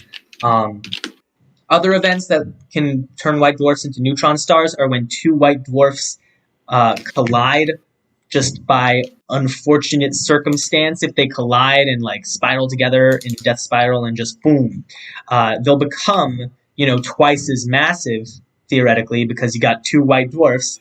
1 + 1 = 2, and so you end up with something that is too massive to be sustained by electron degeneracy, and it becomes a neutron star. So now let's talk about neutron stars. So neutron stars, unless they originate from, say, white dwarfs, if they originate from a main sequence star, that main sequence star is between 8 and 25 solar masses. Their mass is between 1.1 and 2.1 solar masses just alone. And so they're also white in color. They are 10 to the 11 to 10 to the 12 Kelvin. They are incredibly hot. Some examples we got are LGM-1 and the Black Widow pulsar. So neutron stars are also pulsars. Pulsars. So all pulsars are neutron stars, but not all neutron stars are pulsars. And so this is a perspective thing. A pulsar, we would basically notice, like, hey, this really bright thing, like, is variable. It basically gets really bright for like a fraction of a second. It goes back and forth really quickly. What is this thing? And then we also notice, like, oh, look, this is a neutron star. But the thing is that neutron stars have really intense magnetic fields, and so they shoot beams of particles out of their north and south poles.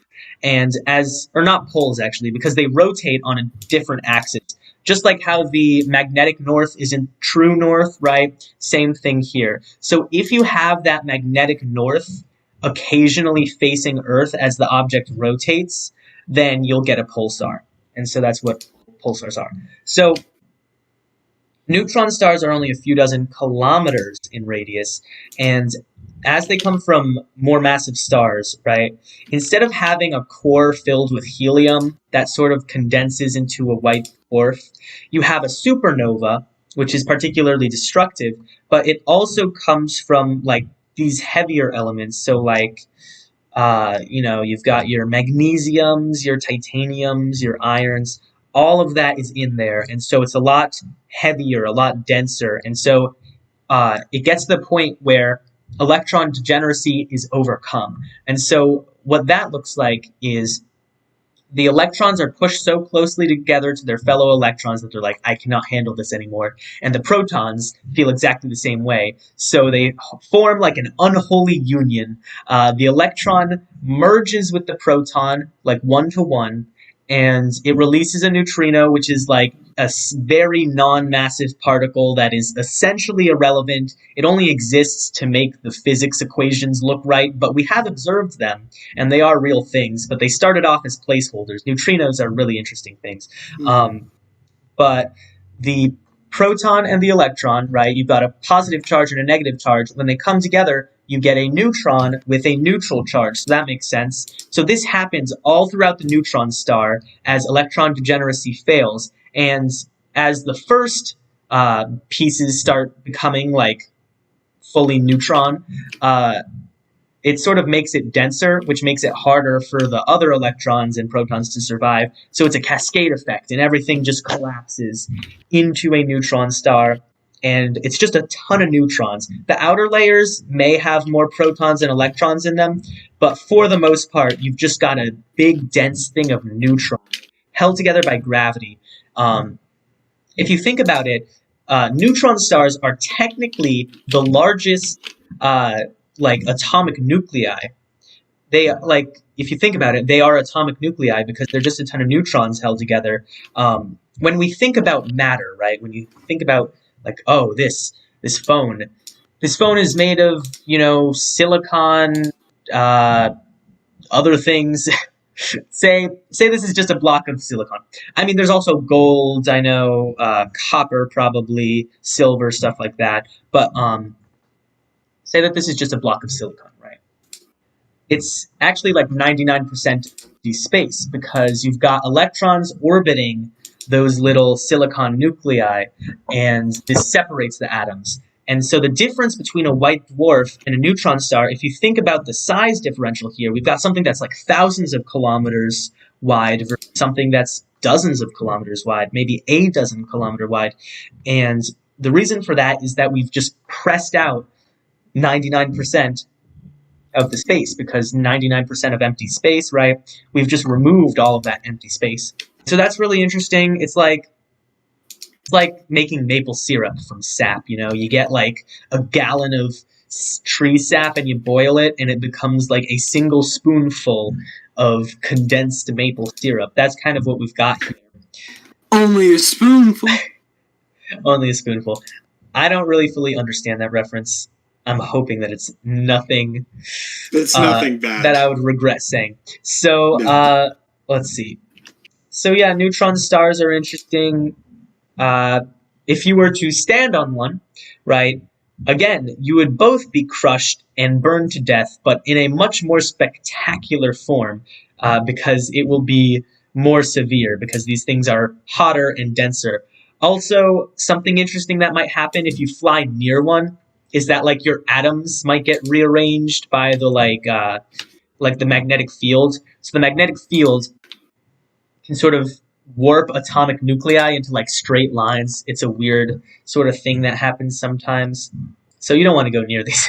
You just avoid these things. They're not good. I don't know what you could really do with them. Not particularly useful. Maybe kind of neat to look at. I guess you could also set up a ton of like light collectors for the like. You could sort of probably harvest the like ionizing radiation beam. Like you could put 2 rings above and below the neutron star and sort of collect all the radiation that comes off of it. It would be difficult, but yeah. So that's sort of another reason that societies, like if they had the capability to like rip stars apart, you know, they might want to reduce the mass of all stars to be lower than 8 solar masses, because you don't want to end up with neutron stars, or even worse, black holes. But sometimes you do want black holes, but you want smaller ones, like to be useful. If you've heard of like Kugelblitz black holes and stuff like that, they can be useful for energy storage. But if you've got like the stellar mass black holes, not particularly useful. But yeah, so neutron stars, how neutron stars develop over time is that their spin. Oh, so these things rotate super quickly, many times a second. And that is particularly useful in keeping them apart, but also it's a result of the fact that the sun rotates once a month, right? So stars actually rotate, but fairly slowly. And so as they collapse, they rotate quicker, just conservation of angular momentum. So neutron stars are very dense. It's like if you're spinning and you do this. That's sort of what's happening here. So the mass is drawn in, and you end up with this thing that's spinning really fast. But the spin helps sort of the centrifugal forces keep it from collapsing further. And so over time, a star's rotation or a neutron star's rotation and magnetic fields is just drained to cosmic forces, and it'll like get cooler as well. And the result of that in the more massive ones is that neutron degeneracy, which is what these things thrive on. They thrive on the fact that neutrons try to stay whole. Eventually that becomes overcome, and they become black holes, the particularly massive ones. So sort of similar to how the white dwarfs can become neutron stars sometimes. And then another similar way that they can become black holes is if 2 neutron stars collide, sometimes they'll create a black hole because they will become too massive to be a neutron star together, so they become a black hole. So yeah, that's neutron stars. Interesting little things. Very strange. So let's get on to the black holes. Black holes. So look at these things. These things are menacing. You see them in many sci-fi movies. They're like, what are they? What are they? So they are the stellar mass black holes.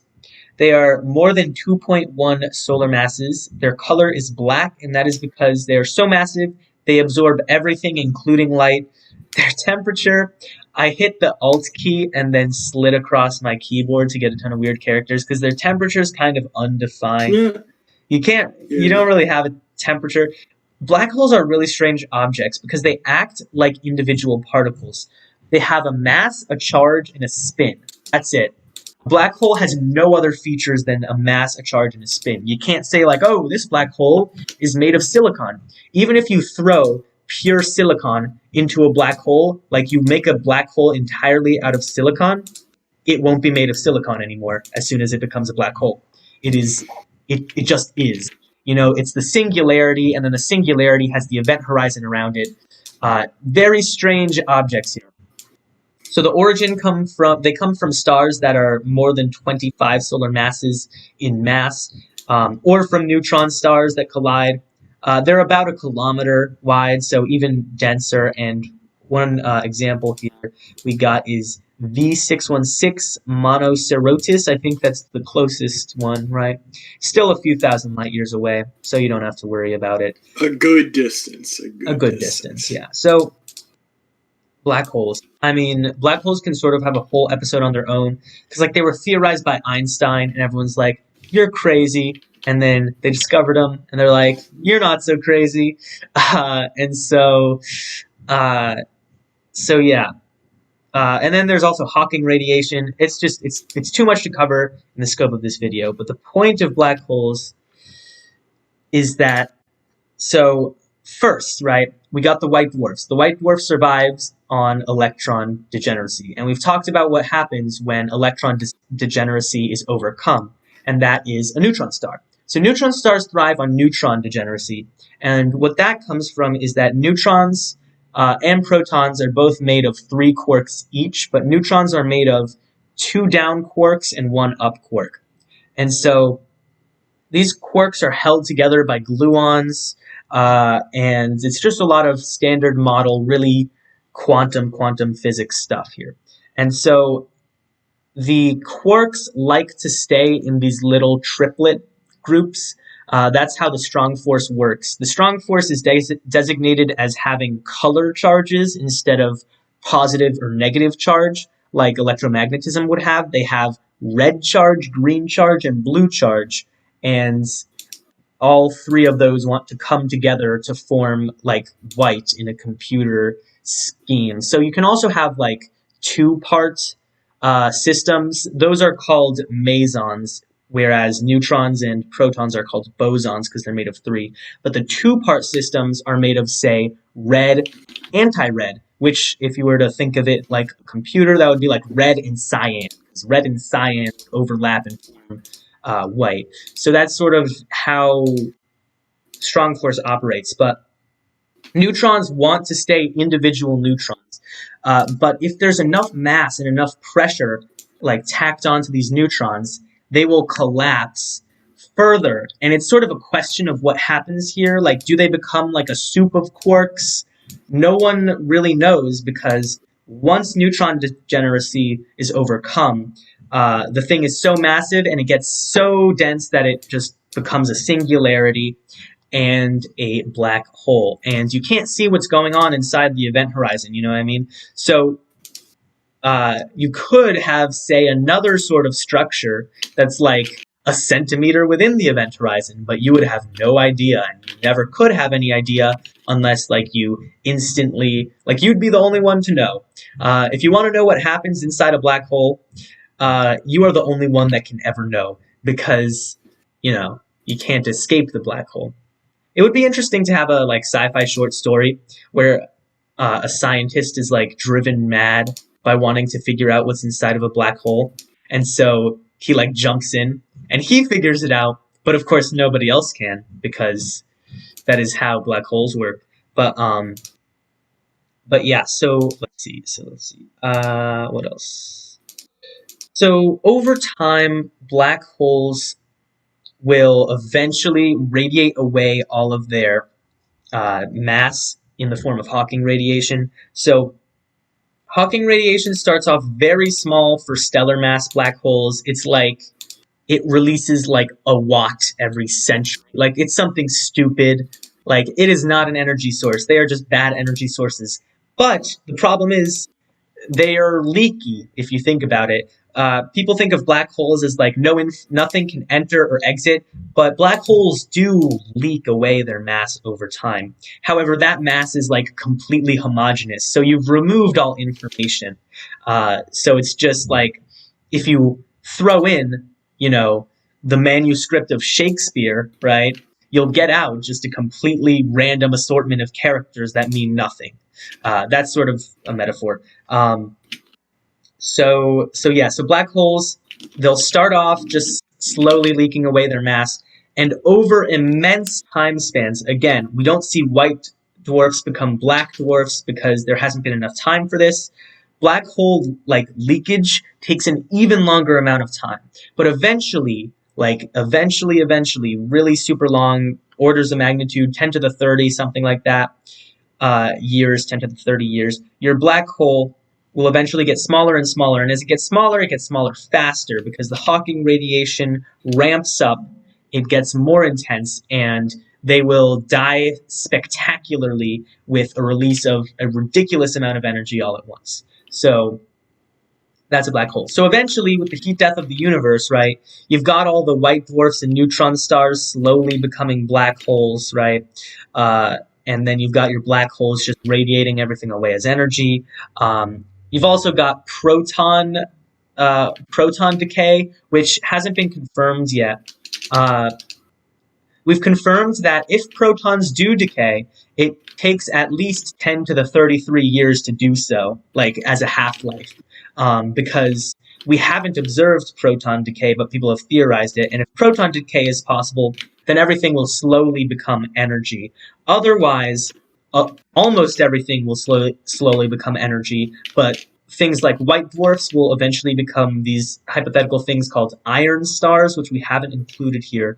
But it basically relates to the fact, as I said earlier, that iron is like the supreme state of matter in the universe, right? So if you have to have matter over time, it'll become iron. And the thing about nuclear fusion or fission is that it happens on its own through quantum tunneling, even very rarely. If you have a big balloon of hydrogen, which I highly don't suggest you do because that would be flammable and liable to explode. Hey guys, we should make a blimp out of hydrogen. Hear me out. Yeah, exactly. So what was I saying? So the hydrogen quantum tunneling just results in like a little bit will fuse even at like incredibly cold temperatures. So if proton decay doesn't occur, then what will occur for white dwarfs is that their mass will slowly become just iron, and you'll just have these like almost 0 Kelvin balls of iron just floating through the universe amidst a sea of just very unenergetic photons. It is the heat death of the universe is a pretty depressing concept, but again, you don't have to worry about that. So let's move on to the last type. This is a theoretical type. These are called strange stars, and they are called that. Get him out of here. And they're called that because they're strange. So they would be around 2.1 solar masses, again white just because of their brightness. They would be around 10 to the 12 Kelvin. Origin unknown. We don't really, because we don't have any examples of these. And so the strange thing about these is that they're made of quarks instead of neutrons. So this is what I was talking about with the neutron degeneracy, and we're not sure what happens next, because theoretically, if you had neutron degeneracy, you can end up with just a sea of quarks, and just like how neutron stars can sort of be treated like giant atomic nuclei, strange stars could sort of be treated like giant, like mega mesons, or mega bosons, mega hadrons, let's say. So they are like giant hadrons, because they're just made up of a ton of quarks. But the thing is, we haven't found any yet. And the thing is, quark degeneracy, like when it comes to density, the density of something that is, quark degenerate might be smaller than the event horizon of a black hole. And the event horizon doesn't come from the singularity. It comes from all of that mass is within that event horizon. So the escape velocity is higher than the speed of light within that event horizon. And so if strange stars are just naturally smaller than the Schwarzschild radius, which is the radius of the event horizon, then they would be indistinguishable from black holes and might as well just be singularities. So we don't know if these exist. We haven't found any yet, but they're theoretical. Also, quark degeneracy might not exist. Quarks might be point particles, which would mean that if you broke the bonds, if you broke down after neutrons, quark degeneracy would just be all of them becoming a singularity, which is what a singularity is. So these things are hypothetical. But that's it. Quark stars. Also, something about them, this is slightly different, but it's sort of in the cores of neutron stars. It's theorized that it might be dense enough that the quarks, instead of having two down quarks and an up quark, you might have the occasional down quark convert into a strange quark. That is also part of where this name comes from. And the scary thing about that is that it forms something called strange matter, and strange matter has the potential to corrupt everything it touches and turn it into more strange matter. It's the most cursed matter on this planet. It's not on this planet. If it were if it was on this planet, we would all be dead. So the problem with strange matter is basically that you have 6 types of quarks. You've got what is it? It's up, down, charm, strange, top, bottom. Yeah. So we did it in our particle show. Yeah, we did. So way back. Check that out if you guys season 1. So basically, the top quarks decay into bottom quarks. The bottom quarks decay into charm quarks. The charm quarks decay into strange quarks, and then the strange into up and down quarks. And so the result of this, or the reason this happens, is just because think of objects want to come to rest. If I hold my phone in the air and drop it, it won't just float. It will want to go to the ground because that is a lower energy state. So these more massive quarks can be in a lower energy state if they release a ton of their mass as energy and become up and down quarks.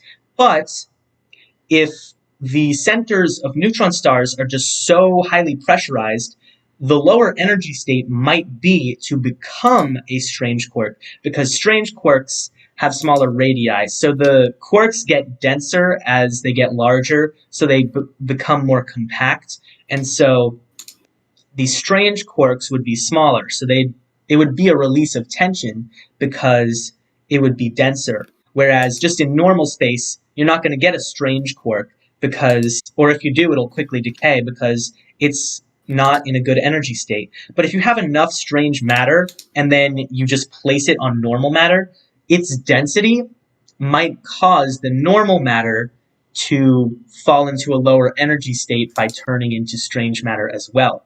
And then you can have a sort of bad time scenario where a single drop of strange matter just slowly corrupts everything, and then the whole planet turns into strange matter, which would not be good. So that's a theoretical thing, but hasn't happened yet.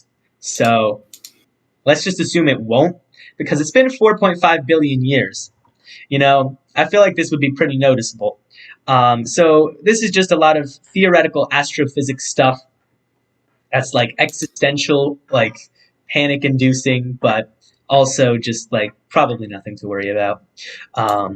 So then let's get into the miscellaneous. So we've got a few categories here that are sort of miscellaneous stars. They can be other stars too. That's the thing. That's why they're miscellaneous. So let's just get right into them. So first we got variable stars. And variable stars are stars that vary on a regular period. So their brightness goes up and down in a sine wave. Usually it's over the course of a couple weeks, a couple days. I'm not sure if Betelgeuse is actually a variable star. I forgot about that part. No, it is. Oh, it is? Okay. because that's why everyone was like freaking out about it. Well, I remember it was being like weird. they thought it was gonna supernova, but then it started pulling Bull, where its brightness started changing. So they thought, oh no, but turns out so maybe it became So the variable stars are just weird. There's nothing really straightforward to explain it, but it's just that they go through periods of like wobbling. It's like they're bouncy. It's like they'll flare up for a few days and then calm down for a few days in terms of brightness. But what this means is that they can't really harbor life because, if the sun just casually gets 10 times brighter for like Monday through Wednesday and then 10 times dimmer from like Thursday through Sunday, you're going to sort of have a half and half situation where like during the weekdays you're like burning to death and on the weekends you're freezing to death, which is not good, not fun. You don't want this. So variable stars are just weird. But also, they can be different types in the OBAFGKM. They can be different types of stars. Because if this one in the upper right looks like whitish, bluish, so that would have to be like a B or an A type star. And Betelgeuse is an M type star, albeit a red giant, so not main sequence. But some of these stars are also main sequence. And so, so they vary, and they can be different types of stars. But something interesting about them is that some scientists, like at first, before this became a regular thing, they were like, oh my gosh, is this alien life? Because if they built like some sort of megastructure or like, something or other that was orbiting around their sun regularly, like regular periods of time seems to be a very lifey thing, right? Like we have standard weeks, that's really all I can say. Standard weeks, standard days, standard hours. I was going to say months and years, but those are unfortunately, infuriatingly, not standard. But yeah, so you've got regular periods seems to be like a thing that life would do. So people were like, oh, do these variable stars mean that there is like intelligent life around these stars? But we sort of figured out other ways that it can happen. And if you think about it, a normal sine wave is natural as well. You see sine waves everywhere, so people calm down about it. So that's variable stars. Yeah, that's all I have to say about this one. Yeah, variable stars, they gotta make up their mind, because I swear to God, if they keep pulling this bull with wobbling and stuff, I swear to God. All right. I might have to intervene if they don't stop. Yeah, he might have. I might just step in. So the next type we got are binary stars. Yeah. We also got Daikaiju Productions in the chat. I don't know if we read that off. Daikaiju Productions says, strange matter sounds like some sort of SCP. Yes, it does. It reminds me of, I think it's like SCP-7 or whatever. It's like the reversed water, where it's like above 100 degrees Celsius, it's ice. Like between 0 and 100, it's water, but then below 0 Celsius, it's a gas. And like if it touches normal water, it turns normal water into like cursed water. So...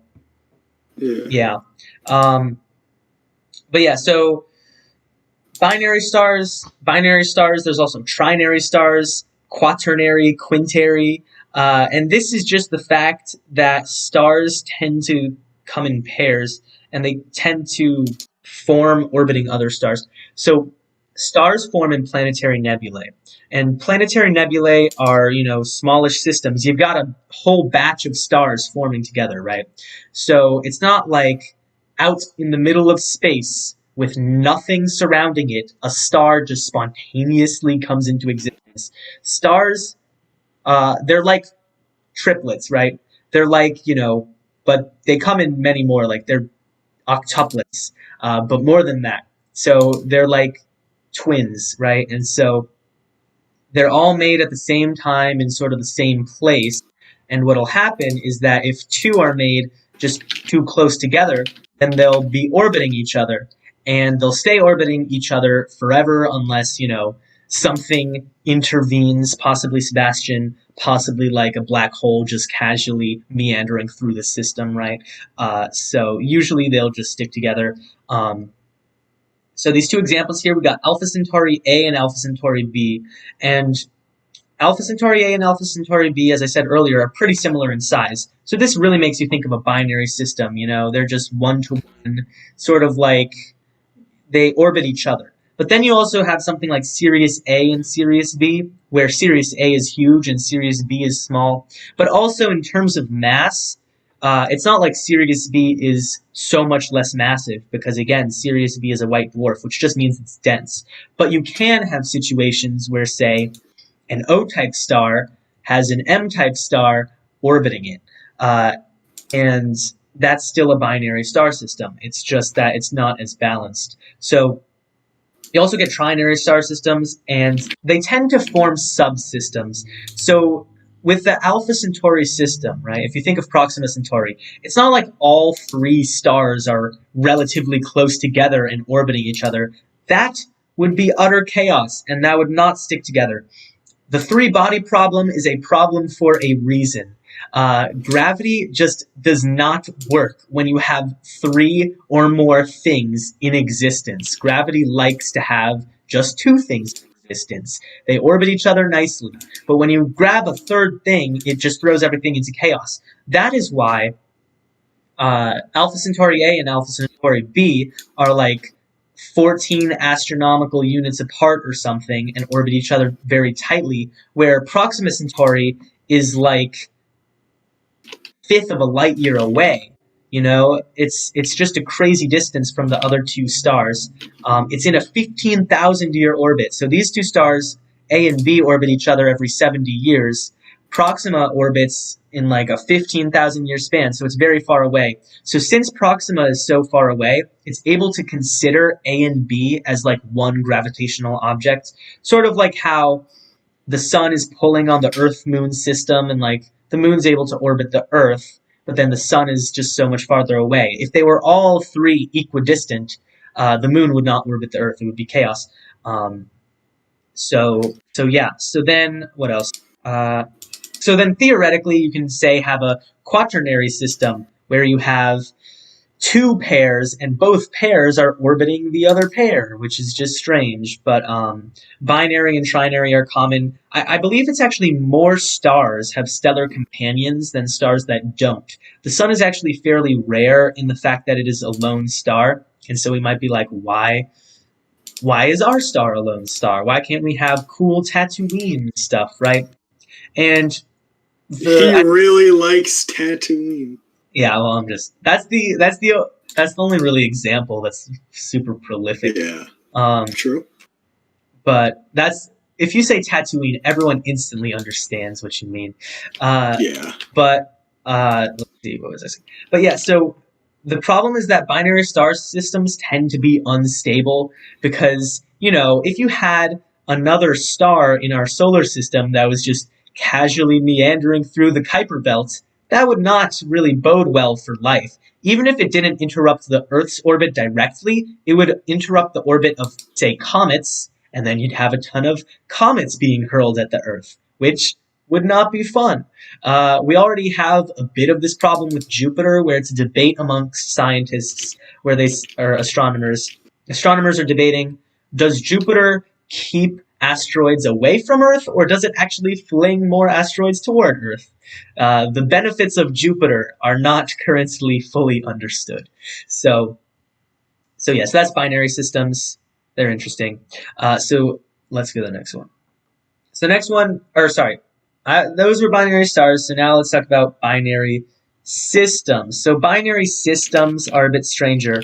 I guess technically Sirius A and B would be a system rather than a binary star. And what we're talking about here is just we wanted to draw the distinction that sometimes a star is orbiting a stellar remnant. So in this image, we've got this image always horrifies me, like these types of images where a star is just being consumed by a black hole, like an accretion disk. They're just so frightening, like such Yeah. terrifying images. Just like think of that, like this tiny little object is like, it's just like ripping apart an entire star. It's just crazy. So yeah, sometimes you have stuff like this where a star's orbiting a neutron star or a black hole, and that's because usually this happens when you had a former binary system and one of the members of the binary dies first. So then you have one star as a black hole while the other star is still, kicking around being an O-type star or whatever and is like, oh, well, main sequence, blah, blah, blah. But then the other star dies and it's like, uh-oh, that's not good. And yeah, usually it's not that good. So yeah, that's binary systems. Yeah, I think we're good. Let's go to the tier list. We tier listed them. Yes, we did. All right, let's start at F tier. Because they deserve to come first, so everyone forgets them. Yeah. So we start off with Y, because why is it here? Because does it even exist? I mean, probably, but they're like Black Stars, which is like a cool name for a band, but that's about it.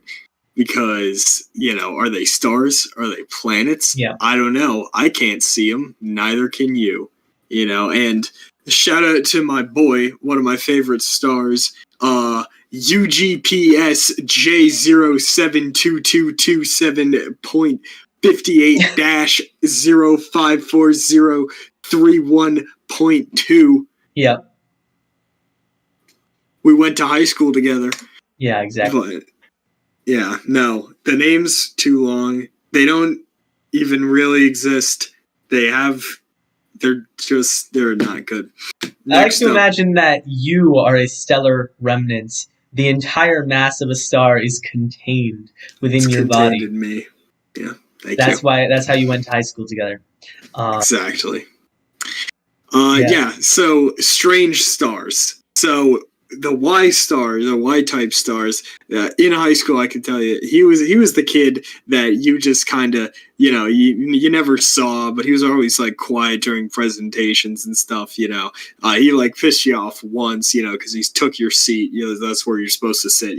Like even though there's no assigned seating. Yeah, there's no assigned seating. That's my seat. Yeah. But you're polite enough to be like, all right, kid, I'll let you get off easy on this one. The strange stars.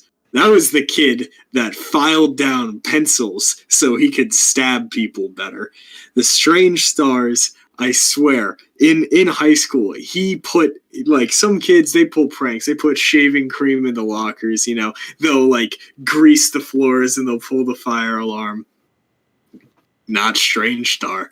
Oh no, Strange Star found where the janitor's closet was, and he mixed bleach and ammonia and put it in the vents of the school. So I had a real interesting math class trying to escape a literal gas chamber. So it's no wonder this guy is put in here as SS. Thank you. Wow. Yeah, Strange Stars. Also, they could destroy, like, the entire universe just with the strange matter stuff. Yeah. Kid made a hell of an enchilada, though. I remember that. So then we got the T tier. Or sorry, the E tier with the T. I'm tired. We got the He's E dying. tier with the T. I'm about to go Red Giant. So we got the T type brown dwarf stars. What do you think about this guy? All right, T type. So when I was in high school, which I'm not currently, you had the cliques, and like people stayed together for the most part, and like friends that knew each other, they stayed together and all that stuff. T was the exception. He was always trying his best to actually like branch out and join new people and become more sociable, right? Valiant effort. Only issue is that he sucks. He's a douche. So no one wanted to be around him, you know. He's dark magenta. What even color is that? Magenta isn't even a real color if you look it up. So this dude was inventing just random stuff. None of us were buying it. And he keeps pushing this thing. He's like a car salesman. You know, he kept pushing this one thing. He's like, guys, I could do it. I could do deuterium fusion. And we're all like, we don't care about deuterium. And he's like, but please, you know. But I digress. Dude wasn't even that. He wasn't all that, you know. He wasn't too hot. He wasn't too cool, you know. He was just right there. I sat next to him in world studies.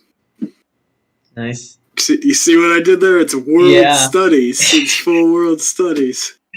Yeah, then we got Z tier. We got L-type brown dwarfs and variable stars. All right. Out of the brown dwarfs, I gotta say I vibed with L-type the most. You know, even though they're all the brown dwarfs are just small and they're, you know, don't produce much. They're mostly out of the way. I gotta say I vibed with L the most because, you know, he was dark red. He was rocking his own style. He was hot on the block, you know, pretty hot. And he worked with just straight up hydrogen fusion, not trying to push all that yada yada that T was trying to pull, you know. But, you know, he was a big kid, so sometimes he got bullied for that, you know, being 80 Jupiters, you know. But I always vibed with him, but he was a slacker, you know, he slacked off on projects and stuff. That's why we gave him D, because that was the grade he got mostly on every project. So to wrap it up, he took that L. The next one on the D tier is the variable stars. There's a saying that every girl is bi. You have to figure out whether it's sexual or polar. Variable stars are definitely bipolar. You know, they just flip back and forth. And let me tell you, being chem partners with a variable star was like being in an insane asylum for like a month. I froze. I think I froze there, but I'm back now. Yeah, you're good. So, variable star. Oh my god. I was working on this one chem assignment with him, I swear. Simplest thing on the planet, you know. We had to drop things and other things, see if they turned yellow, so we would know, oh, that's, you know, that's sodium, that's a sulfate, yada yada yada, you know. This dude, he's all over the place because I start off, I'm like, let's divvy up the work. He's like, fantastic, you know. And I'm like, here you go. And so I throw this work at him, and he's like, all right, I got this. Because he was like, I'm a master at the alkaline metals. I'm like, dope, man. I love to hear that. I'll deal with the other side of the periodic table. You got this. You're the expert. Comes over to me not 5 minutes later talking about, I have no idea what these things are. And I'm like, you just said you knew everything about the alkaline metals. And he's like, I don't know, man. This looks all new to me. And I'm like, how did you get less bright than when I talked to you? And he's like, I don't know, man. It changes.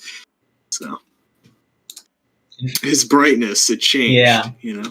Yeah. So then we got the C tier. We got O-type stars. We got white dwarfs. And we've got binary systems. So, yeah. Yeah. So I like to eat, you know. I haven't stood up in a while, but as you can see, I like to eat. And O tier, there is no better. Yeah, there is no better person to share lunch with than O tier. They can put it away. You know, they'll be just slurping up taquitos, slurping up. There was a lot of Mexican food at this high school, apparently. You know. You know, I could slam a Takis bag faster than him, but no one could beat him in the lunchroom because he was always the first person up there for seconds. So I vibe with him, you know, chill dude. Not sure how he fared in school. Really only saw him in the lunchroom, but he had a big personality. He laughed the loudest. I like that guy, you know, solid C. Next up, we got the white dwarves, you know. Between you and me, all the stellar remnants, you know, that entire clique, I didn't vibe with them too much. You know, those were the kids that your mom was like, hey, don't go on the other side of the neighborhood with those kids. You know, don't go to their block party. So, but, just between you and me, white dwarves. I did hang out with a couple of those in the 80s, and of course that's just 80. And they're cool. They're very hot on the block. Very fiery. He's got a big personality to him. Or even though he's not too big, he's like what he's lacking in size, he makes for an attitude. If you know what I mean. Very hot headed.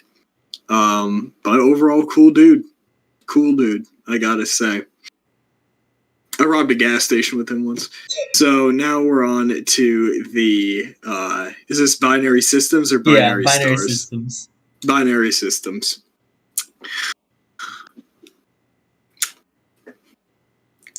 Who doesn't like twins?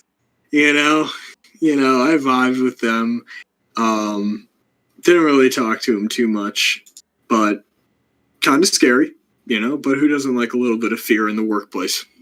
Yeah. Solid C. Did nothing to piss me off. Did nothing to make me like him anymore. Interesting. So then we got B tier. We've got B-type stars and neutron stars. B on B. B-type stars, they were my man throughout all of junior and senior year, But they were fantastic partners, right? Fantastic. You get them on an English assignment. You get them on you have to write your essay. You have to write a research paper. They're your guy. They hook you up. They're like, all right, I got this great site. You can find everything here. Or they're always the guy that's like, I got a big brother. He did your exact same topic. Here's the paper. But there's one thing, because if you pissed B off, if you said the wrong thing to him, he would lose his mind and he may just kill you. That is it. He would go Nova and he would just shank you in the hallway. It didn't matter if he was throwing his life away. He's kind of like Marty McFly. Whenever anyone would call him chicken, he just, he got him. But overall, cool dude, helped me through a lot of projects. And good looking too, I gotta say. And then also on B tier we got Neutron Stars. Yep. So, like I said before, the Stellar Remnants, they were the kind of the rejects. They were the kids, that were sniffing glue in the parking lot and eating the paint in the art room. But I gotta say, Neutron Stars, they did surprise me because I took them for a weirdo, but then I really started looking at them, and actually, what I didn't know is that Neutron Stars actually were super into track and field. They were the absolute fastest stars out there on the track. They were going at 1 billion times per second, and I'm like, okay, I can vibe with that. And actually, I knew this guy mostly in freshman year, but he had an older brother who's a senior, and he became a musician, and you can actually check out some of his works now. He's called the Black Widow Pulsar, and you can check out a YouTube video where you can hear some of his tracks. It kind of slaps, not gonna lie. But Neutron Star, cool dude, cooler brother. Can't go wrong with that. B tier. Then we got A tier. We've got A-type stars, F-type stars, K-type stars, and binary stars. All right, A-type stars, very similar to B-type stars, but they got Vega. Vega was my best friend in high school. Me and him, we would just talk about where we wanted to be, what constellations we wanted to move to eventually, where we came from, how we were formed. Mainly, we all came from pretty much the same spot. But Vega, he always had a funny story to tell. He would always have some crazy ass story about, I came this close to going inside a black hole, and we're like, but you didn't, He's like, I'll get there one day, man. And we're like, okay, dude. But, A stars, they didn't really stick around for too long. They were always the dropouts. Because they had their own, rebellious teenage phases where they're like, you know what? High school, isn't really all that. Never had any ambition to college, nothing like that. So they just went off on their own path. Vega's doing well now. He owns a record store. But, more power to them. I wish I had their freedom. Then we got F-type stars. Nothing wrong with them. Very close to home, you know. Very close to the G star, who is my absolute homie. You know, I've been with him for quite a while. We're both here now. You know, we both moved out here to the same spot. But in high school, you know, everyone knows the Alpha Centauri A as the F star. You know, it's because he was the star, man. You know, he was the most famous. He got all the cool star chicks, and he was on the football team and all that. You know, but every time I was around this dude, you know, he would kind of make my skin crawl a little bit. Had a lot of UV rays coming at me. But if you just learn to stay in the shade, put on some sunblock, some sunglasses, easily tolerable. You know, can't fault him. Successful guy. Nice. K-type stars. Also, super close to home. Super close to my boy G. What was he? He was G2, right? Or G3? Yeah, G2. G2. We got K stars, you know, K stars, super laid back kind of guys, you know. They got cool names like Epsilon Iridani. I'm like, cool, what is that, French? And he's like, no. But you know, they got lots of infrared, so they have like the best vision out there. Like, you know, you walk into a room and the teacher's not there doing whatever else teachers do, and it's all dark, and for some reason it's like the darkest room ever on Earth. Kay would go right in and he would be like, all right, guys, here you go. He'd open the teacher's desk, pitch black dark, get the answer key, copy it down, throw it back in the teacher's desk, lock it up, come back 5 seconds flat, you know. But I'm not sure where he went after high school, though. So I hope he did well for himself. But, yeah. I heard there was a couple of books about him, actually. I heard that he was actually in a video game. But I don't know. Next up, binary stars. Fun fact, Sirius and I were... we weren't lab partners, but we were gym partners for quite a while, you know. And a lot of people are like, but Sirius is like, you know, kind of small and kind of skinny. Let me tell you, that kid could bench a serious amount. And let me tell you, he was strong, but he was smart. That kid was bright. He was brighter than anyone else in that class, like me included, you know. But he was good athletically. He was good academically. You can't fault him. Surprised he didn't become the valedictorian. But thing is that I was mainly friends with Sirius A, but he had a shitty little brother, Sirius B, you know, and he had to take him everywhere. Every time I was like, Sirius A, let's go out, let's hit the block, let's go down to whatever's out there. let's go have a party. And he's like, all right, man. And then, you know, his phone rings and he's like, what's up? And his mom's like, yo, take your brother with you. And he's like, damn, you know. So we had this little, you know, Sirius B always around him, even though everyone's just there for Sirius A. Sirius B is there, and he's always trying to hog up the attention. He's like, guys, look what I can do. And we're like, all right, Sirius B, sure, you're getting outshined, though. But, you know, if his brother wasn't there, maybe he would have gone up higher on the list. But he is just such a straightforward guy that you can't really fault him. Yeah. So then we got S tier. We've got the G-type stars, the M-type stars, and the black holes. All right, G star. We're actually brothers, if you didn't know. Which is why we've both moved out here. But, you know, as long as I've known him, pretty much my entire life, I'm a little older, but pretty much my entire life, you know, he's been there. He's always been there. Nice. And that's all you can ask in a man. Star. M tier. Yep. There's a hell of a lot of them, but somehow each of them, they have their own personality, you know? Like, you got some key figures like Proxima Centauri, Barnard Star, a lot of other M types like Beetlejuice. Actually, no, he's a variable star, but whatever. Wolf. They managed. Wolf 359. Wolf 359. He was in. What was he in? He was in global. He was in not global history, but world history with me. Pretty short class actually. Now that I think back to it, very short class. The homework was really just like look outside, write some stuff down.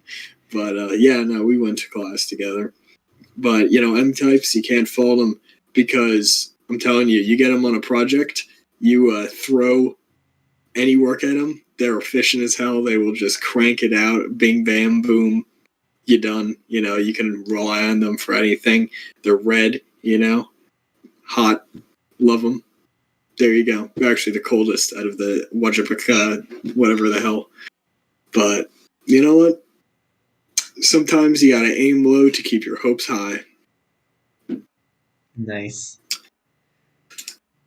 Alright. So before I said Stellar Remnants, best to steer clear. But a very wise man once said, everything in moderation, including moderation. So, sometimes, you would get tempted because you're told to not do something your entire life. Like, don't go to that side of the street. Eventually, you're going to go to that side of the street. Or someone's like, don't talk to black holes. He's kind of dangerous. I heard he killed a lot of people. Uh-huh. And, you just keep hearing that and you're like, let me check for myself. So, must have been about, it was either 4 or 5. I talked to a black hole. We actually went on a road trip together, because Sirius had invited me. And I was like, all right, Sirius, where are we going? And he's like, we're going to go down to that patch of nothing from this patch of nothing. It's going to take us 4 billion years. Are you in? And I'm like, hell yeah, that's why I'm here today. I get in the car, right? Mm-hmm. It's how stars travel. And I get in the car. The car was a Saturn. It was a green Saturn. So we get in the car, and Sirius is driving. He's the brightest. He's the best driver. I'm in the shotgun seat, and then I feel something from behind me. I feel a little energy going on behind here. So I turn around, and there's Black Hole, and he's sitting right in the back seat, and he's just making or what I can only assume is eye contact with me. And so I lean over to Sirius, and I'm like, "Hey, man, the hell is that in the back seat?" And he's like, "Oh, yeah, that's Black Hole." And I'm like, "Yeah, why is it looking at me?" And he's like, he's cool. I have to bring him along. He's a foreign exchange student. He came from that patch of nothing. And I'm like, dude, there's nothing there. And he's like, yeah, I don't know what happened to all the stuff that was there. Kind of creepy. So then he floored it because there's really no speed limit. And we go, well, there is, but none of us could break it. 299 million meters a second. Yeah. So we're going just under that. We like to cruise. So I'm just going. I start, just making jokes. We started playing I Spy on the road down. I was like, I spy the void, and he's like, it's that. And I'm like, how did you know? There's infinite. But anyways, so we get about halfway there before we have to stop. Sirius is like, yo, let me get some photons, and we're like, all right, grab me 2. So I'm standing there. Sirius goes into the store, Starbucks. So I'm sitting out there with Black Hole, and I'm like, he doesn't talk at all. So I'm like, so foreign exchange student, and he's like, he's not talking. So I'm like, well, that's cool. I haven't traveled much. I just roll around with Sirius, Vega, or G2. But I would definitely like to see more of anything. But and he's just there, and he's just he's like he's not talking, but he's not exactly angry about anything. So I'm like, okay, maybe I reached him, or maybe he doesn't even speak my language. To make a long story short, he completely absorbed the car at the gas station and almost killed Vega. And I was on the run for about 5 to 7 million, 100 million years, and now I'm here. Wow. Turns out, when Vega, when Sirius came out of the store with the photons, Black Hole was a little greedy, and he kind of stole all of them. And then when Sirius was like, "What the hell, man?" he started getting kind of antsy at him. So we booked it. He took the car, he took the gas station, but now we're here. He's still looking for me, and legend says he's still heading this way. So I apologize, but yeah, he did get rid of the car, so he's moving pretty slow. But now we're here, and that concludes the tier list. Wow. What a great story. What a nice little anthology series there. Yeah, that was interesting. I don't think that needs any follow-up. Let's go to final thoughts. That was a fun episode. That was a fun episode. I like stars. I like to talk about stars. I'm a space guy. I like the sci-fi writer. So yeah, I mean, there's so much about stars. I mean, I can't really think of anything concluding. I think that tier list was pretty legendary. That was a pretty tier list. I don't think there's much left that we need to say about this, unless you have anything you'd like to add. I hope they're doing well. Oh, we should upload something that's at the end of a summer, like a spring break movie. It's he went on to, we should have that. Epsilon Aerodon. Stars. Yeah. Oh my gosh. Yeah, I want to make this segment of the live stream. I want to re-upload it as a little video, and then I'll tack that onto the end. All right. Yeah. We'll think about something like that. But yeah, thank you guys all for watching. I think we had quite a few concurrent viewers this time. We got 6 people at one point. So thank you guys all for watching. Really appreciate it. I hope you guys all enjoyed the live stream. I know that we enjoyed making it. So yeah, so no guest this time, but thank you, Sebastian, for being my co-host as always, adding that spice to the live stream.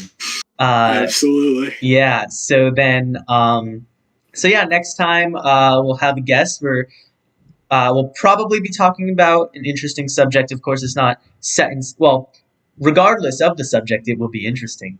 But there's this subject that I really want to talk about. But we may or may not do it next time, depending on guest availability. But yeah. So if you guys are still watching, thank you for watching. The legendary Stop It. I just don't know. Maybe Stop It's the black hole. Oh, that would be the biggest plot twist ever. Biggest plot twist of all time. The whereabouts and identity of Stop It are still currently unknown. But we will find out. We will find out who this is. So thank you guys all for watching.